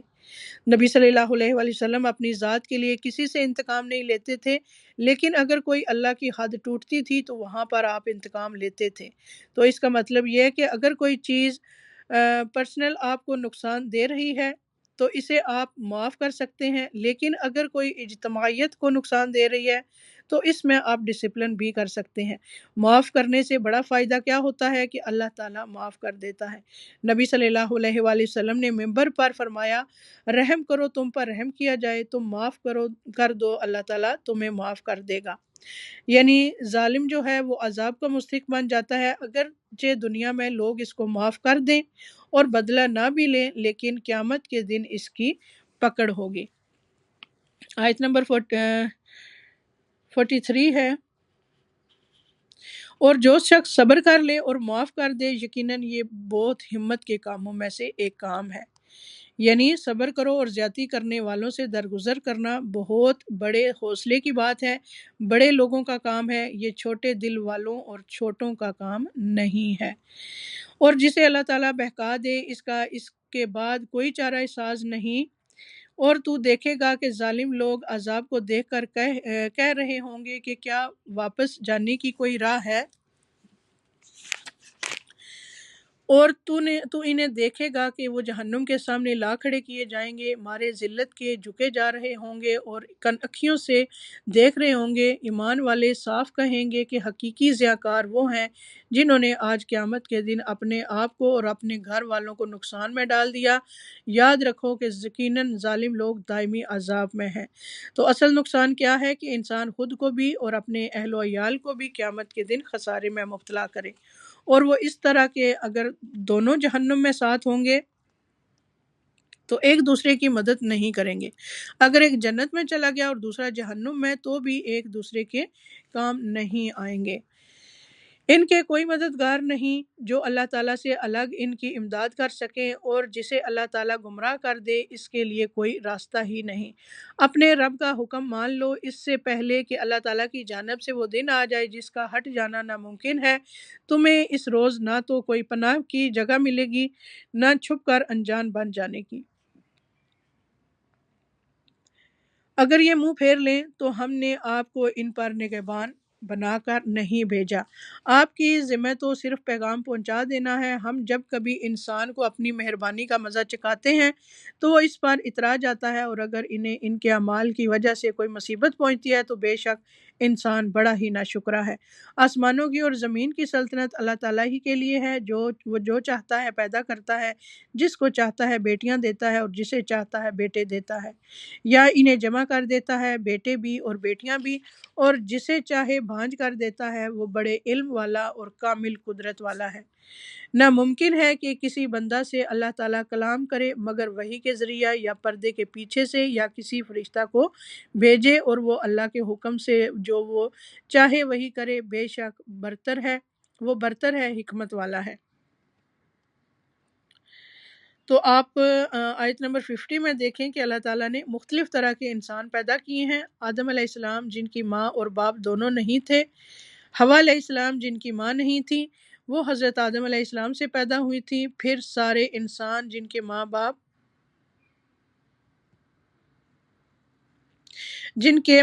ہوتے ہیں، پھر عیسیٰ علیہ السلام جن کے ماں باپ نہیں تھے اور ماں تھیں، تو یہ سب اللہ کی قدرت کی نشانیاں ہیں۔ وہ جسے جیسے چاہے پیدا کر سکتا ہے کیونکہ وہی خلاق عظیم ہے۔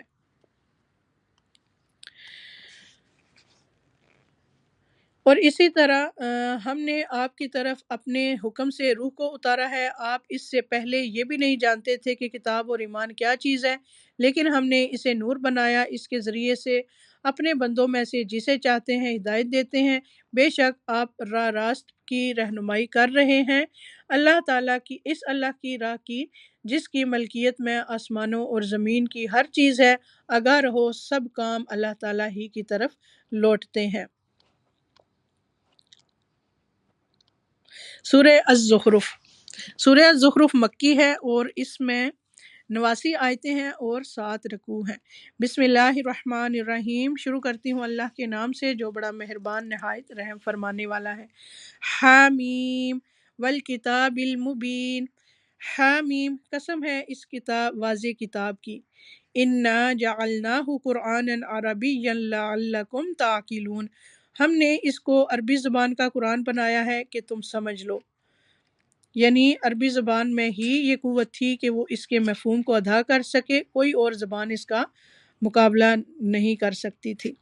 وَإِنَّهُ فِي أُمِّ الْكِتَابِ لَدَيْنَا لَعَلِيٌّ حَكِيمٌ، یقیناً یہ لوح محفوظ میں ہے اور ہمارے نزدیک بلند مرتبہ حکمت والی ہے۔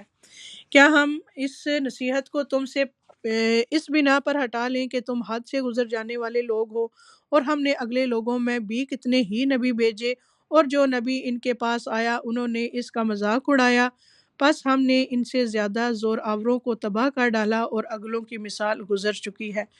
اگر آپ ان سے دریافت کریں کہ آسمانوں اور زمین کو کس نے پیدا کیا تو یقیناً ان کا جواب یہی ہوگا، انہیں اللہ غالب و دانا نے ہی پیدا کیا ہے۔ وہی ہے جس نے تمہارے لیے زمین کو فرش بچھونا بنایا اور اس میں تمہارے لیے راستے کر دیے تاکہ تم راہ پا لیا کرو۔ اسی نے آسمان سے ایک اندازے کے مطابق پانی نازل فرمایا، پس ہم نے اس سے مردہ شہر کو زندہ کر دیا، اسی طرح تم نکالے جاؤ گے۔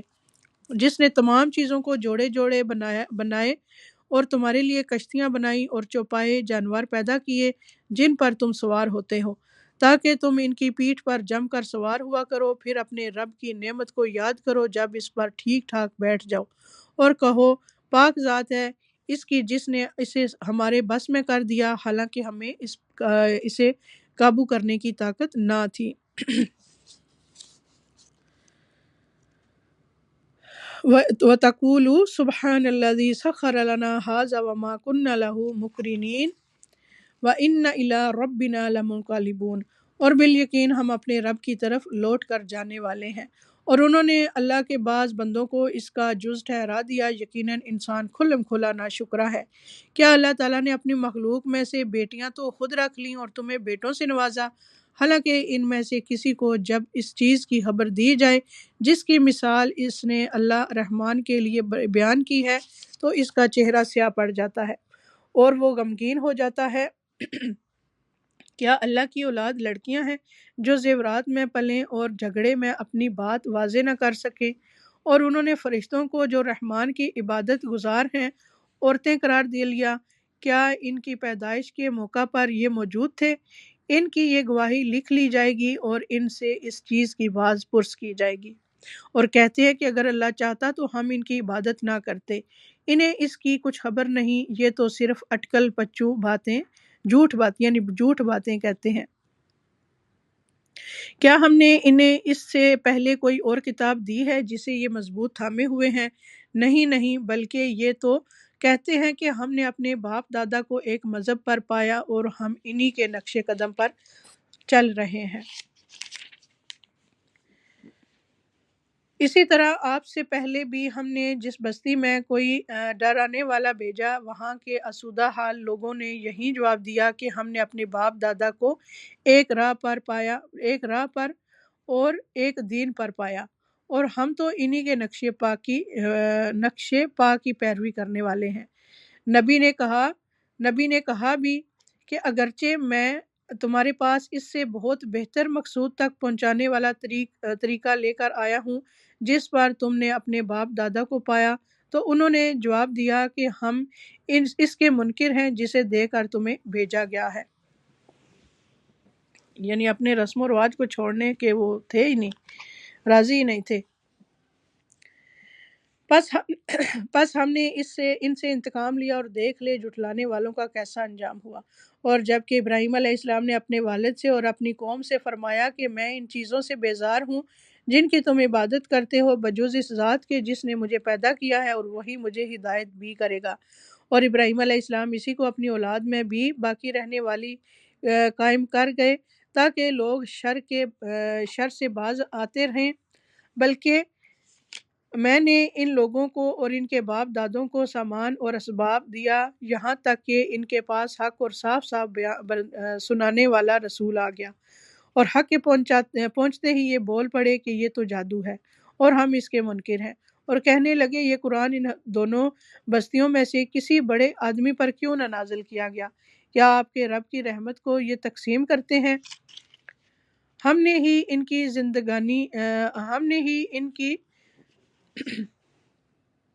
زندگانی دنیا کی روزی ان میں تقسیم کی ہے اور ایک کو دوسرے سے بلند کیا ہے تاکہ ایک دوسرے کو ماتحت کر لیں، جسے یہ لوگ سمیٹتے پھرتے ہیں، اس سے آپ کے رب کی رحمت بہت ہی بہتر ہے۔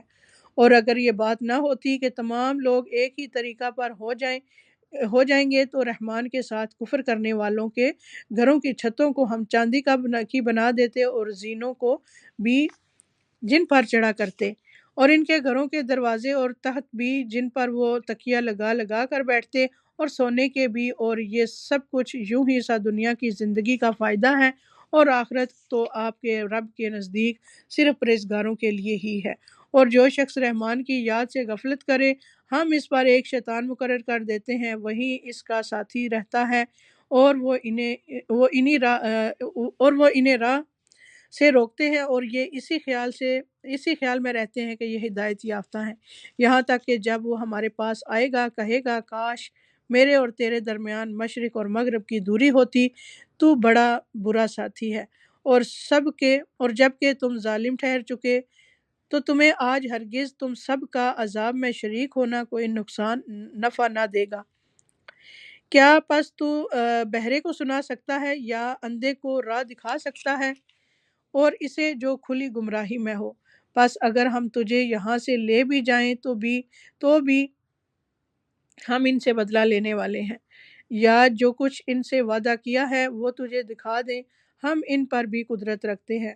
پس جو وحی آپ کی طرف کی گئی ہے اسے مضبوط تھامے رہیں، بے شک آپ رائے راست پر ہیں، اور یقیناً یہ خود آپ کے لیے اور آپ کی قوم کے لیے نصیحت ہے، اور عنقریب تم لوگ پوچھے جاؤ گے۔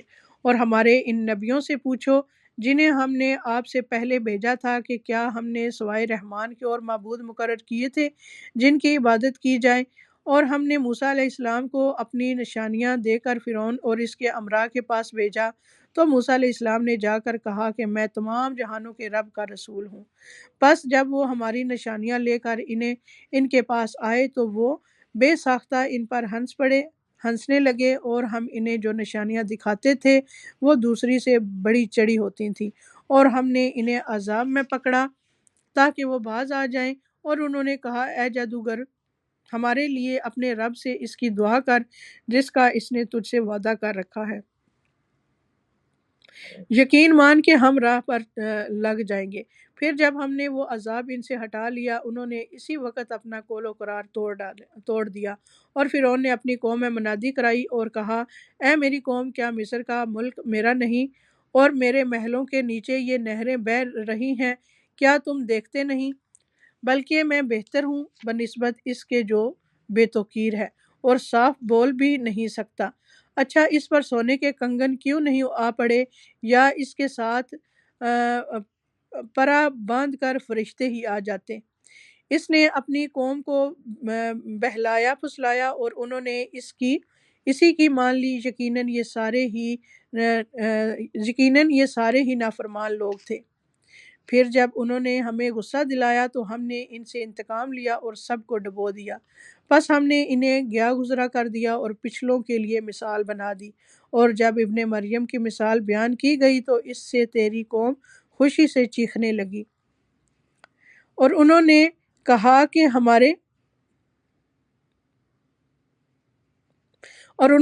کہ ہمارے معبود اچھے ہیں یا وہ تجھ سے ان کا یہ کہنا محض جھگڑے کی غرض سے ہے، بلکہ یہ لوگ ہی جھگڑالو ہیں۔ عیسیٰ علیہ السلام بھی صرف بندہ ہی ہے جس پر ہم نے احسان کیا اور اسے بنی اسرائیل کے لیے نشان قدرت بنایا۔ اگر ہم چاہتے تو تمہارے عوض فرشتے کر دیتے جو زمین میں جانشینی کرتے، اور یقیناً عیسیٰ علیہ السلام قیامت کی علامت ہے۔ بس تم قیامت کے بارے میں شک نہ کرو اور میری تابعداری کرو، یہی سیدھی راہ ہے، اور شیطان تمہیں روک نہ دے، یقیناً وہ تمہارا شرعی دشمن ہے۔ اور جب عیسیٰ علیہ السلام معجزے لائے تو کہا کہ میں تمہارے پاس حکمت لایا ہوں، اور اس لیے آیا ہوں کہ بعض چیزوں میں تم مختلف ہو انہیں واضح کر دوں۔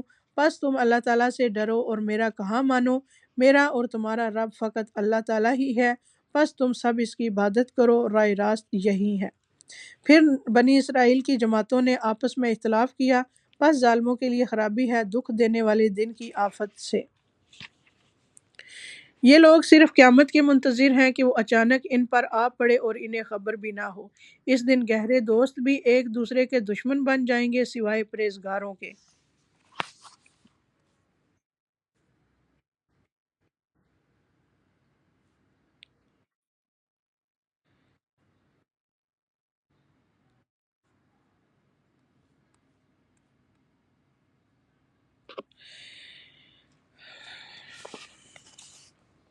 میرے بندو، آج تو تم پر کوئی خوف و ہراس ہے اور نہ تم بد دل اور غمزدہ ہوگے۔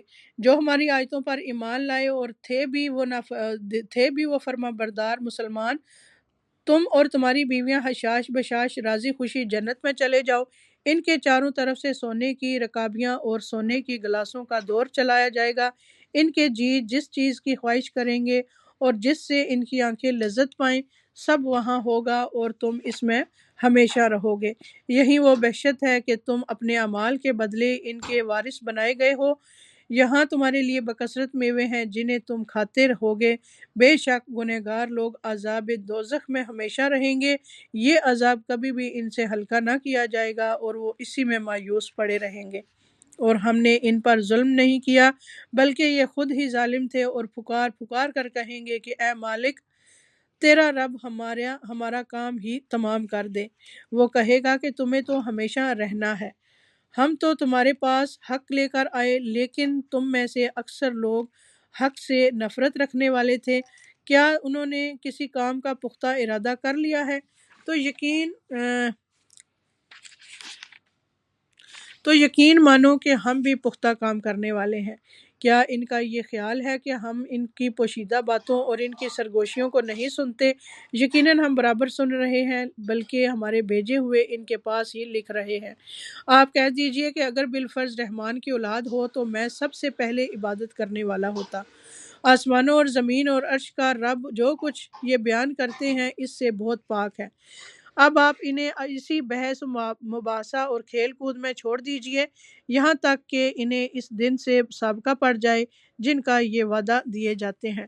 وہیں آسمانوں میں معبود اور زمین میں بھی وہی قابل عبادت ہے، اور وہ بڑی حکمت والا اور پورے علم والا ہے، اور وہ بہت برکتوں والا ہے جس کے پاس آسمان و زمین اور ان کے درمیان کی بادشاہت ہے، اور قیامت کا علم بھی اسی کے پاس ہے، اور اسی کی جانب تم سب لوٹائے جاؤ گے۔ جنہیں یہ لوگ اللہ کے سوا پکارتے ہیں وہ شفاعت کرنے کا اختیار نہیں رکھتے۔ ہاں، مستحق شفاعت وہ ہے جو حق بات کا اقرار کریں اور انہیں علم بھی ہو۔ آیت نمبر 86۔ اگر آپ ان سے دریافت کریں کہ انہیں کس نے پیدا کیا ہے تو یقیناً یہ جواب دیں گے کہ اللہ نے۔ پھر یہ کہاں الٹے جاتے ہیں اور ان کا پیغمبر کا اکثر یہ کہنا کہ اے میرے رب، یقیناً یہ وہ لوگ ہیں جو ایمان نہیں لاتے۔ بس آپ ان سے منہ پھیر لیں اور کہہ دیں اچھا بھائی سلام ہے، انہیں عنقریب خود ہی معلوم ہو جائے گا۔ سورہ دخان مکی ہے اور اس میں 59 آیتیں اور 3 رکوع ہیں۔ بسم اللہ الرحمن الرحیم، شروع کرتی ہوں اللہ کے نام سے جو بڑا مہربان نہایت رحم والا ہے۔ حامیم، قسم ہے اس وضاحت والی کتاب کی، یقیناً ہم نے اسے بابرکت رات میں اتارا ہے، بے شک ہم ڈرانے والے ہیں۔ یعنی لیلۃ القدر کا دوسرا نام کیا ہے؟ لیلۃ المبارکہ، جو 1000 مہینوں سے افضل رات ہے۔ جو اس رات سے محروم رہا وہ ہر خیر سے محروم رہ گیا۔ یہ کون سی رات ہے؟ یہ ہے رمضان کے آخری عشرے میں لیلۃ القدر، جس میں قرآن نازل کیا گیا۔ فیہا یفرق کل امر حکیم، اسی رات میں ہر ایک مضبوط کام کا فیصلہ کیا جاتا ہے۔ ہمارے پاس سے حکم ہو کر ہم ہی ہیں رسول بنا کر بھیجنے والے۔ تو یعنی یہ فیصلوں کی رات ہے۔ یہ جو لوگ کہتے ہیں کہ 15 شعبان کو یہ سب ہوتا ہے، تقدیر کے فیصلے نافذ ہوتے ہیں، 15 شعبان نہیں بلکہ وہ رمضان کی یہ رات جس میں قرآن نازل ہوا ہے اور یہ فیصلے اترتے ہیں۔ انسان کے سال بھر کے فیصلوں کا لوح محفوظ سے نقل کر کے فرشتوں کو دیا جاتا ہے، کیونکہ اللہ سبحانہ وتعالیٰ نے ہر چیز کا ایک اندازہ مقرر کر رکھا ہے۔ رسول اللہ صلی اللہ علیہ وآلہ وسلم نے فرمایا ہر چیز تقدیر سے وابستہ ہے، یہاں تک کہ فہم و فراست بھی اور بے بسی بھی۔ تقدیر پر ایمان کے بغیر ایمان مکمل نہیں ہوتا۔ تقدیر کا انکار انسان کو جہنم میں پہنچا دیتا ہے۔ تو یہ ہمارے ایمان اور بیسک عقیدے کا ایک حصہ ہے، اس کا درست ہونا بھی بہت ضروری ہے۔ ہمارے پاس سے حکم ہو کر ہم ہی ہیں رسول بنا کر بھیجنے والے۔ آپ کے رب کی مہربانی سے وہی سننے والا جاننے والا ہے۔ جو رب ہے آسمانوں کا اور زمین کا اور جو کچھ ان کے درمیان ہے، اگر تم یقین کرنے والے ہو۔ کوئی معبود نہیں اس کے سوا، وہی جلاتا اور مارتا ہے، وہی تمہارا رب ہے اور تمہارے اگلے باپ دادوں کا بھی، بلکہ وہ شک میں پڑے کھیل رہے ہیں۔ آپ اس دن کی منتظر رہیں جب کہ آسمان ظاہر دھواں لائے گا، جو لوگوں کو گھیر لے گا، یہ دردناک عذاب ہے۔ کہیں گے کہ اے ہمارے رب، یہ آفت ہم سے دور کر، ہم ایمان قبول کرتے ہیں۔ ان کے لیے نصیحت کہاں ہے؟ کھول کھول کر بیان کرنے والے پیغمبر ان کے پاس آ چکے، پھر بھی انہوں نے ان سے منہ پھیرا اور کہہ دیا کہ سکھایا پڑھایا ہوا باولا ہے۔ ہم عذاب کو تھوڑا دور کر دیں گے تو تم پھر اپنی اسی حالت پر آ جاؤ گے جس دن ہم بڑی سخت پکڑ کریں گے۔ بالیقین ہم بدلہ لینے والے ہیں۔ یقیناً ان سے پہلے ہم قوم فرعون کو بھی آزما چکے، جن کے پاس اللہ کا باعزت رسول آیا کہ اللہ تعالیٰ کے بندوں کو میرے حوالے کر دو، یقین مانو کہ میں تمہارے لیے امانت دار رسول ہوں، اور تم اللہ تعالیٰ کے سامنے سرکشی نہ کرو، میں تمہارے پاس کھلی دلیلیں لانے والا ہوں، اور میں اپنے اور تمہارے رب کی پناہ میں آتا ہوں اس سے کہ تم مجھے سنگسار کر دو، اور اگر تم مجھ پر ایمان نہیں لاتے تو مجھ سے الگ ہی رہو۔ پھر انہوں نے اپنے رب سے دعا کی کہ یہ سب گنہگار لوگ ہیں۔ ہم نے کہہ دیا کہ راتوں رات تو میرے بندوں کو لے کر نکل، یقیناً تمہارا پیچھا کیا جائے گا، تو دریا کو ساکن چھوڑ کر چلا جا، بلا شبہ یہ لشکر غرق کر دیا جائے گا۔ وہ بہت سے باغات اور چشمے چھوڑ گئے اور کھیتیاں اور راحت بخش ٹھکانے اور وہ آرام کی چیزیں جن میں عیش کر رہے تھے، اسی طرح ہو گیا، اور ہم نے ان سب کا وارث دوسری قوم کو بنا دیا۔ سو ان پر نہ تو آسمان و زمین روئے اور نہ انہیں مہلت ملی۔ استغفر اللہ ربی من واتوب الیہ۔ اللہ اکبر۔ یعنی یہ آیتیں کتنی وہ ہیں نا، سبق آموز ہیں کہ وہ بہت سے باغات اور چشمے چھوڑ گئے اور کھیتیاں اور راحت بخش ٹھکانے اور وہ آرام کی چیزیں جن میں وہ عیش کر رہے تھے، اسی طرح ہو گیا، اور ہم نے ان سب کا وارث دوسری قوم کو بنا دیا۔ یعنی اگر ہم گنہگار ہیں تو اپنے لیے، اور اگر نیک ہیں تو اپنے لیے ہی ہیں۔ یعنی اگر ہم نیکی نہیں کریں گے تو اللہ تعالیٰ دوسروں کو ہماری جگہ پر لے آئے گا اور ہمیں اٹھا لے گا۔ سو ان پر نہ تو آسمان و زمین روئے اور نہ انہیں مہلت دی۔ تو ایسے لوگوں پر کیا ہوتا ہے کہ کوئی بھی نہیں روتا، انسان تو دور کی بات، آسمان و زمین۔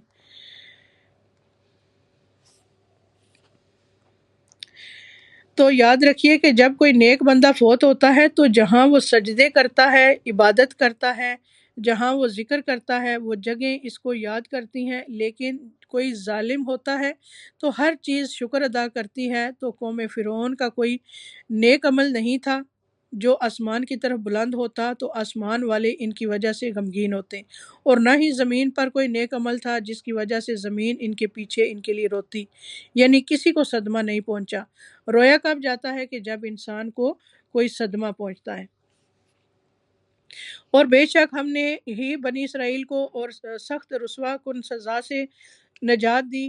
فرعون کی طرف سے تھی، فی الواقع وہ سرکش اور حد سے گزر جانے والوں میں سے تھا، اور ہم نے دانستہ طور پر بنی اسرائیل کو دنیا جہان والوں پر فوقیت دی، اور ہم نے انہیں ایسی نشانیاں دیں جن میں سری آزمائش تھی۔ یہ لوگ تو یہی کہتے ہیں کہ آخری چیز یہی ہمارا پہلی بار دنیا سے مر جانا ہے اور ہم دوبارہ اٹھائے نہیں جائیں گے۔ اگر تم سچے ہو تو ہمارے باپ دادوں کو لے آؤ، کیا یہ لوگ بہتر ہیں یا تبا کی قوم کے لوگ اور جو ان سے بھی پہلے تھے؟ ہم نے ان سب کو ہلاک کر دیا، یقیناً وہ گنہگار تھے۔ ہم نے زمین اور آسمانوں اور ان کے درمیان کی چیزوں کو کھیل کے طور پر پیدا نہیں کیا، بلکہ ہم نے انہیں درست تدبیر کے ساتھ ہی پیدا کیا ہے، لیکن ان میں سے اکثر لوگ نہیں جانتے۔ یقیناً فیصلے کا دن ان سب کو طے شدہ ہے۔ اس دن کوئی دوست کسی دوست کے کچھ بھی کام نہ آئے گا اور نہ ان کی امداد کی جائے گی۔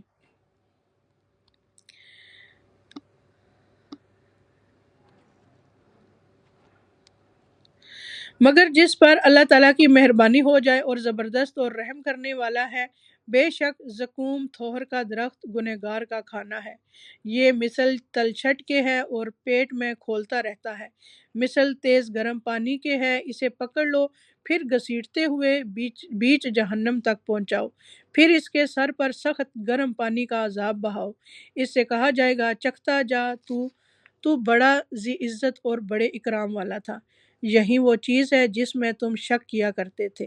بے شک اللہ سے ڈرنے والے امن چین کی جگہ میں ہوں گے، باغوں اور چشموں میں باریک اور دبیز ریشم کے لباس پہنے ہوئے آمنے سامنے بیٹھے ہوں گے۔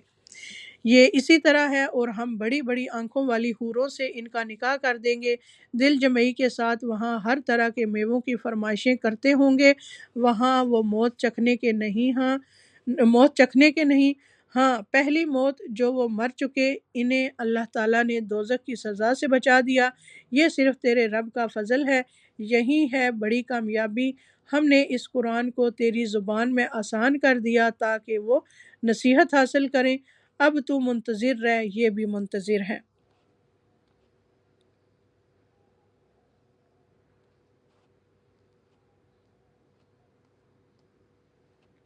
سورۃ الجاثیہ۔ سورۃ الجاثیہ مکی ہے اور اس میں 37 آیتیں اور 4 رکوع ہیں۔ بسم اللہ الرحمن الرحیم۔ شروع کرتی ہوں اللہ کے نام سے جو بڑا مہربان نہایت رحم فرمانے والا ہے۔ حامیم، تنزیل الکتاب من اللہ العزیز الحکیم۔ ان فی السماوات والارض لآیات للمؤمنین وفی خلقکم وما یبث من دابۃ آیات لقوم یوقنون۔ شروع کرتی ہوں اللہ کے نام سے جو بڑا مہربان نہایت رحم فرمانے والا ہے۔ حامیم، یہ کتاب اللہ غالب حکمت والے کی طرف سے نازل کی ہوئی ہے۔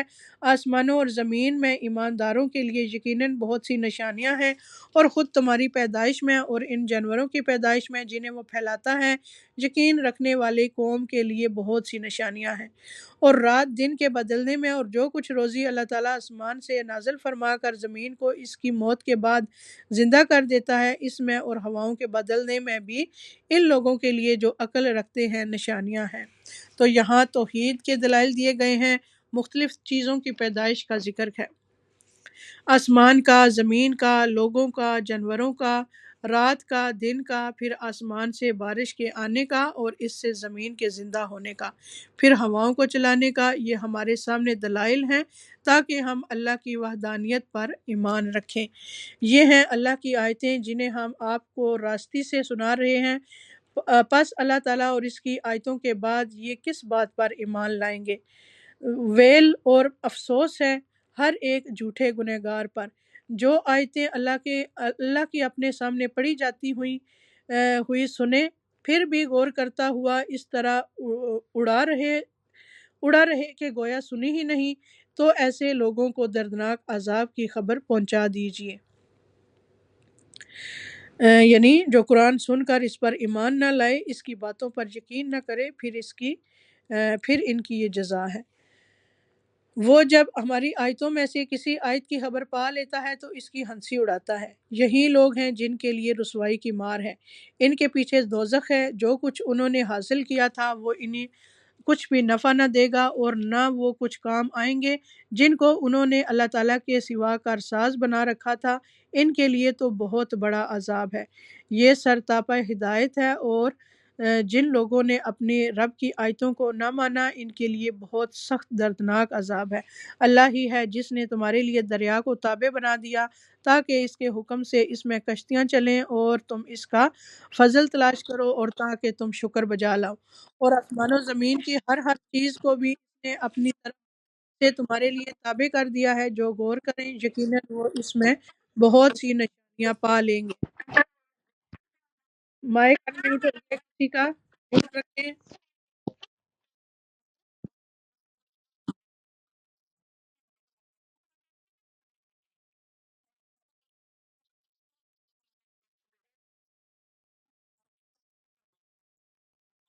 عائشہ آپ اپنا مائک میوٹ رکھیں۔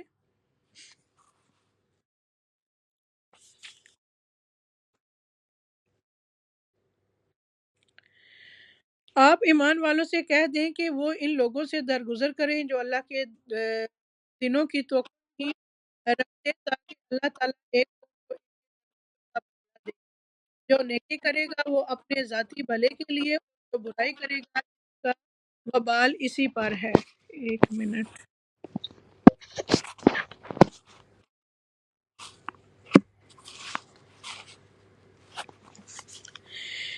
اس کا وبال اسی پر ہے۔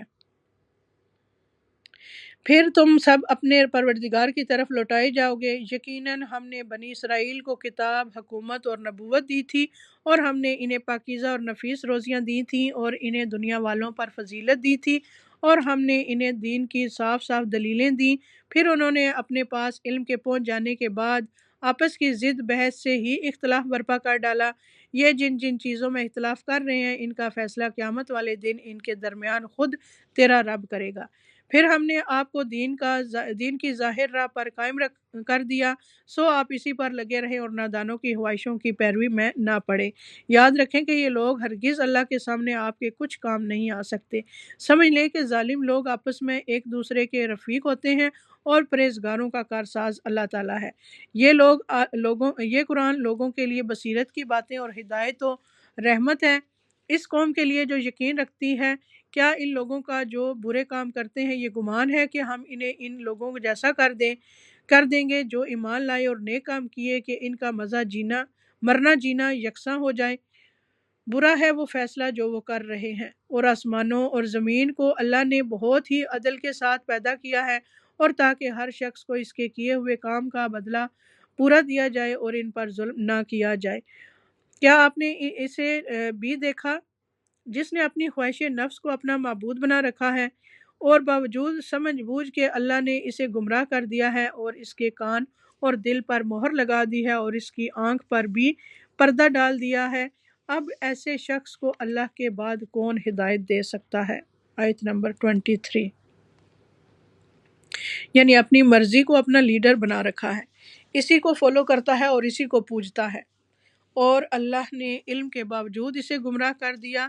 یہ بہت خطرناک بات ہے۔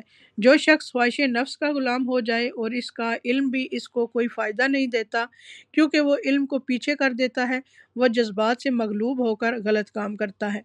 اس آیت میں بھی خواہشات نفس کی پیروی کی بہت زیادہ مذمت کی گئی ہے۔ ابن عباس رضی اللہ تعالیٰ عنہ کہتے ہیں کہ اللہ تعالیٰ نے جہاں بھی خواہش کا ذکر کیا ہے اس کی مذمت ہی کی ہے۔ وہب کہتے ہیں کہ جب تم دو کاموں کے بارے میں شک میں پڑ جاؤ کہ کون سا بہتر ہے، تو جو کام تمہاری خواہش سے زیادہ دور ہو اسی کو کر لو، وہ دونوں میں بہتر ہوگا۔ یعنی اپنی خواہش کے خلاف چلو تو وہ بہتر ہوگا۔ سہیل تستری کہتے ہیں کہ تمہاری خواہش تمہاری بیماری ہے، اگر تم اس کی مخالفت کرو گے تو تمہارا علاج ہو جائے گا، یعنی تمہارے اندر کی بہت سی خرابیاں دور ہو جائیں گی۔ انسان کو ہر وہ بات نہیں مان لینی چاہیے جو بس دل میں آئی اور اس کا شوق چڑھ گیا اور وہ کر لیا۔ یہ دیکھنا چاہیے کہ حقیقی فائدہ کس چیز میں ہے۔ اصل تو اللہ کو راضی کرنا مقصود ہے۔ آیت نمبر 24 ہے، کیا اب بھی تم نصیحت نہیں پکڑتے؟ انہوں نے کہا کہ ہماری زندگی تو صرف دنیا کی زندگی ہی ہے، ہم مرتے ہیں اور جیتے ہیں اور ہمیں صرف زمانہ ہی مار ڈالتا ہے۔ دراصل انہیں اس کا کچھ علم ہی نہیں، یہ تو صرف قیاس اور اٹکل سے ہی کام لے رہے ہیں۔ الدہر، اسی سے لفظ دہر یہ نکلا ہے۔ جو ایتھیسٹ ہوتے ہیں ان کے لیے عربی میں یہ لفظ استعمال کیا جاتا ہے، بس ان کا خیال ہے کہ کوئی پیدا کرنے والا نہیں ہے، یہ سب کچھ خود بخود کام کر رہا ہے اور وقت آئے گا تو ہم ختم ہو جائیں گے، لوگ آتے جاتے رہتے ہیں، بس ایک ایسے نظام ہی چل رہا ہے۔ تو سوچتے کیوں نہیں کہ آغاز کیسے ہوا تھا، اور اس سے سوچتے کیوں نہیں کہ انجام کیا ہوگا؟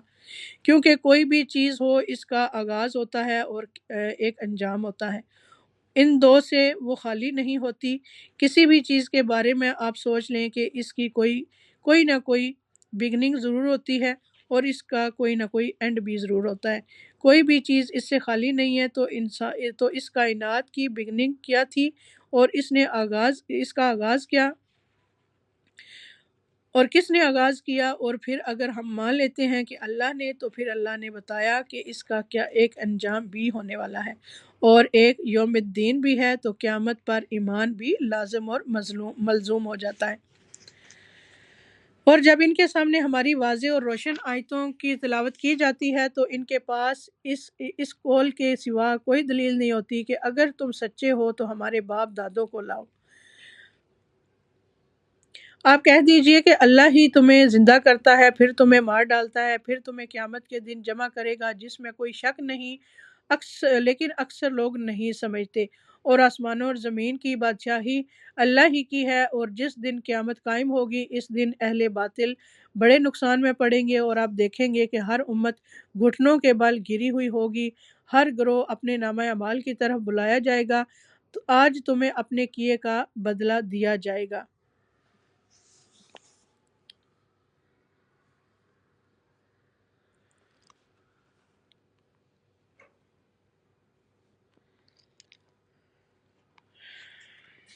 آیت نمبر 27، اور آسمانوں اور زمین کی بادشاہی، آیت نمبر 29 ہے، یہ ہے ہماری کتاب جو تمہارے بارے میں سچ بول رہی ہے، ہم تمہارے اعمال لکھواتے جاتے ہیں۔ پس لیکن جو لوگ ایمان لائے اور انہوں نے نیک کام کیے تو ان کو ان کا رب اپنی رحمت تلے لے لے گا، یہی سری کامیابی ہے۔ لیکن جن لوگوں نے کفر کیا تو میں ان سے کہوں گا، کیا میری آیتیں تمہیں سنائی نہیں جاتی تھی؟ پھر بھی تم تکبر کرتے رہے اور تم تھے ہی گنہگار لوگ۔ اور جب کبھی کہا جاتا کہ اللہ کا وعدہ یقیناً سچا ہے اور قیامت کے آنے میں کوئی شک نہیں، تو تم جواب دیتے تھے کہ ہم نہیں جانتے کہ قیامت کیا چیز ہے، ہمیں کچھ یوں ہی سا خیال ہو جاتا ہے لیکن ہمیں یقین نہیں۔ اور ان پر اپنے اعمال کی برائیاں کھل گئیں، اور جس کا وہ مذاق اڑا رہے تھے اس نے انہیں گھیر لیا، اور کہہ دیا گیا کہ آج ہم تمہیں بلا دیں گے جیسے کہ تم نے اپنے اس دن سے ملنے کو بلا دیا تھا، تمہارا ٹھکانہ جہنم ہے اور تمہارا مددگار کوئی نہیں۔ یہ اس لیے ہے کہ تم نے اللہ تعالیٰ کی آیتوں کی ہنسی اڑائی تھی اور دنیا کی زندگی نے تمہیں دھوکے میں ڈال رکھا تھا۔ پس آج کے دن نہ تو یہ دوزخ سے نکالے جائیں گے اور نہ ان سے عذر اور معذرت قبول کیا جائے گا۔ پس اللہ کی تعریف ہے جو آسمانوں اور زمین اور تمام جہان کا پالنہار ہے، تمام بزرگی اور بڑائی آسمانوں اور زمین میں اسی کی ہے، اور وہی غالب اور حکمت والا ہے۔ تو یاد رکھیے کہ یہ کبریائی، یہ بڑائی اللہ کا وصف ہے۔ رسول اللہ صلی اللہ علیہ وآلہ وسلم نے فرمایا کہ اللہ عز و جل فرماتا ہے، بڑائی میرے اوپر کی چادر ہے اور عظمت میرے نیچے کی چادر ہے، چنانچہ جو کوئی ان میں سے کسی ایک کو بھی کھینچنے کی کوشش کرے گا تو میں اسے جہنم میں جھونک دوں گا۔ عبداللہ بن عمر رضی اللہ تعالیٰ عنہ کہتے ہیں کہ ایک دن رسول اللہ صلی اللہ علیہ وآلہ وسلم نے منبر پر ایک آیت تلاوت فرمائی، والسماوات مطویات بیمینی سبحانہ و تعالی عما یشرکون، اور کہنے لگے کہ اللہ تعالیٰ اپنی بزرگی خود بیان کرے گا اور کہے گا کہ میں ہوں جبار، میں ہوں متکبر، میں ہوں بادشاہ، میں ہوں غالب۔ رسول اللہ صلی اللہ علیہ وآلہ وسلم یہ بات بار بار دہرانے لگے، یعنی اللہ کی بڑائی بیان کرنے لگے، یہاں تک کہ آپ کی وجہ سے ممبر کانپنے لگا، یہاں تک کہ ہمیں اندیشہ ہونے لگا کہ نبی صلی اللہ علیہ وسلم نیچے نہ گر پڑیں۔ یعنی اللہ کی بڑائی بیان کرنا اور اللہ کی بڑائی اور عظمت کو محسوس کرنا کوئی معمولی چیز نہیں ہے۔ اللہ اکبر، لیس کمثلہ شیء وہو السمیع البصیر، سب سے بڑا ہے اللہ تعالیٰ، سب سے بڑا ہے، وہو العلی العظیم، جنت میں بھی اللہ تعالیٰ کے چہرے پر کبریائی کی چادر ہوگی۔ تو کبریائی جو ہے وہ اللہ کے لیے، اسی لیے انسان کے لیے غرور جو ہے نا وہ سخت ناپسندیدہ چیز بتائی گئی ہے قرآن پاک میں، انسان غرور نہیں کر سکتا۔ رسول اللہ صلی اللہ علیہ وآلہ وسلم نے فرمایا کہ جنت میں 2 باغ چاندی کے ہوں گے جن کے برتن اور تمام دوسری چیزیں چاندی کی ہوں گی، ہر چیز جو بھی استعمال ہوگی وہ 2 سونے کے باغ ہوں گے جن کے تمام برتن اور دوسری چیزیں سونے کی ہوں گی، اور جنت عدن میں جنتیوں کے اپنے رب کے دیدار میں کوئی چیز رکاوٹ نہ ہوگی سوائے کبریائی کی چادر کے جو اس کے چہرے پر موجود ہوگی۔ تو اللہ تعالیٰ کی بڑائی علم والے ہی جانتے ہیں، اور ہمیں اس کو یاد رکھنا چاہیے اور محسوس بھی کرنا چاہیے۔ ان 2 آخری آیات کی تلاوت کر دیں کہ جس دن انسان اللہ کو بڑا سمجھ لیتا ہے، اس دن اس کے لیے اللہ کے سارے احکامات پر عمل آسان ہو جاتا ہے۔ اصل مشکل ہی یہ ہے کہ ہم نے اللہ تعالیٰ کو پہچانا ہی نہیں، اس کی قدر ہی نہیں کی جیسا کہ قدر کرنے کا حق ہے۔ اللہ ہمیں سکھا دے، اللہ ہمیں سمجھا دے۔ اللہ اکبر۔ فَلِلَّهِ الْحَمْدُ رَبِّ السَّمَاوَاتِ وَرَبِّ الْأَرْضِ رَبِّ الْعَالَمِينَ وَلَهُ الْكِبْرِيَاءُ فِي السَّمَاوَاتِ وَالْأَرْضِ وَهُوَ الْعَزِيزُ الْحَكِيمُ۔ پارہ ہمارا کمپلیٹ ہوا ہے الحمدللہ۔ اب ہم پارہ نمبر 25 سے جو اہم نقطے ہیں نا وہ دیکھ لیتے ہیں، وہ کیا ہے۔ سب سے پہلے ہے کہ توحید سے ابلیس، اس کے لشکروں اور مشرکین کا دل تنگ ہوتا ہے، دل گھٹتا ہے۔ خواہش نفس کی پیروی کرنے والوں کو علم فائدہ نہیں دیتا۔ دل کی زندگی علم کے بغیر نہیں ہوتی۔ علم حاصل کرنے کی اور ایمان کی لذت جنت کی نعمتوں کے مشابہ ہے، یعنی جیسے جنت میں لوگوں کو ایک خاص سکون اور اطمینان اور خوشی حاصل ہوگی، اسی سے ملتی جلتی خوشی حاصل ہوتی ہے جب انسان کے اندر ایمان بڑھتا ہے اور انسان کے اندر علم سے ایک خوشی پیدا ہوتی ہے۔ لیس کمثلہ شیء، اللہ تعالیٰ کی طرح کوئی بھی نہیں ہے۔ معاف کرنا اللہ تعالیٰ کی صفات میں سے ہے۔ مشورے کی بہت اہمیت ہے، اہم معاملات میں مشورہ کرنا بہت ضروری ہے۔ کافر موت سے ڈرتا ہے لیکن مومن موت کے بعد آنے والے معاملات سے ڈرتا ہے۔ غصہ ہر طرح کے شر کو جمع کر لیتا ہے اور معاملہ بہت دور تک چلا جاتا ہے۔ بعض اوقات بہت چھوٹی سی بات ہوتی ہے اور غصہ میں آ کر انسان جو باتیں کرتا ہے اس کے نتیجے میں بہت بڑا شر اس تک پہنچتا ہے۔ آسمان و زمین کے خزانوں کی کنجیاں اللہ کے پاس ہیں، وہ جس کو چاہتا ہے فراخی بخشتا ہے۔ اللہ سبحانہ وتعالیٰ قوی اور عزیز ہونے کے باوجود لطیف بھی ہے۔ ایمان کا تقاضا خوف بھی ہے اور ایمان کے نتیجے میں خشیت بھی پیدا ہوتی ہے۔ وآخر دعوانا ان الحمد للہ رب العالمین، سبحانک اللہم وبحمدک، نشہد ان لا الہ الا انت، استغفرک واتوب الیک۔ السلام علیکم ورحمۃ اللہ وبرکاتہ۔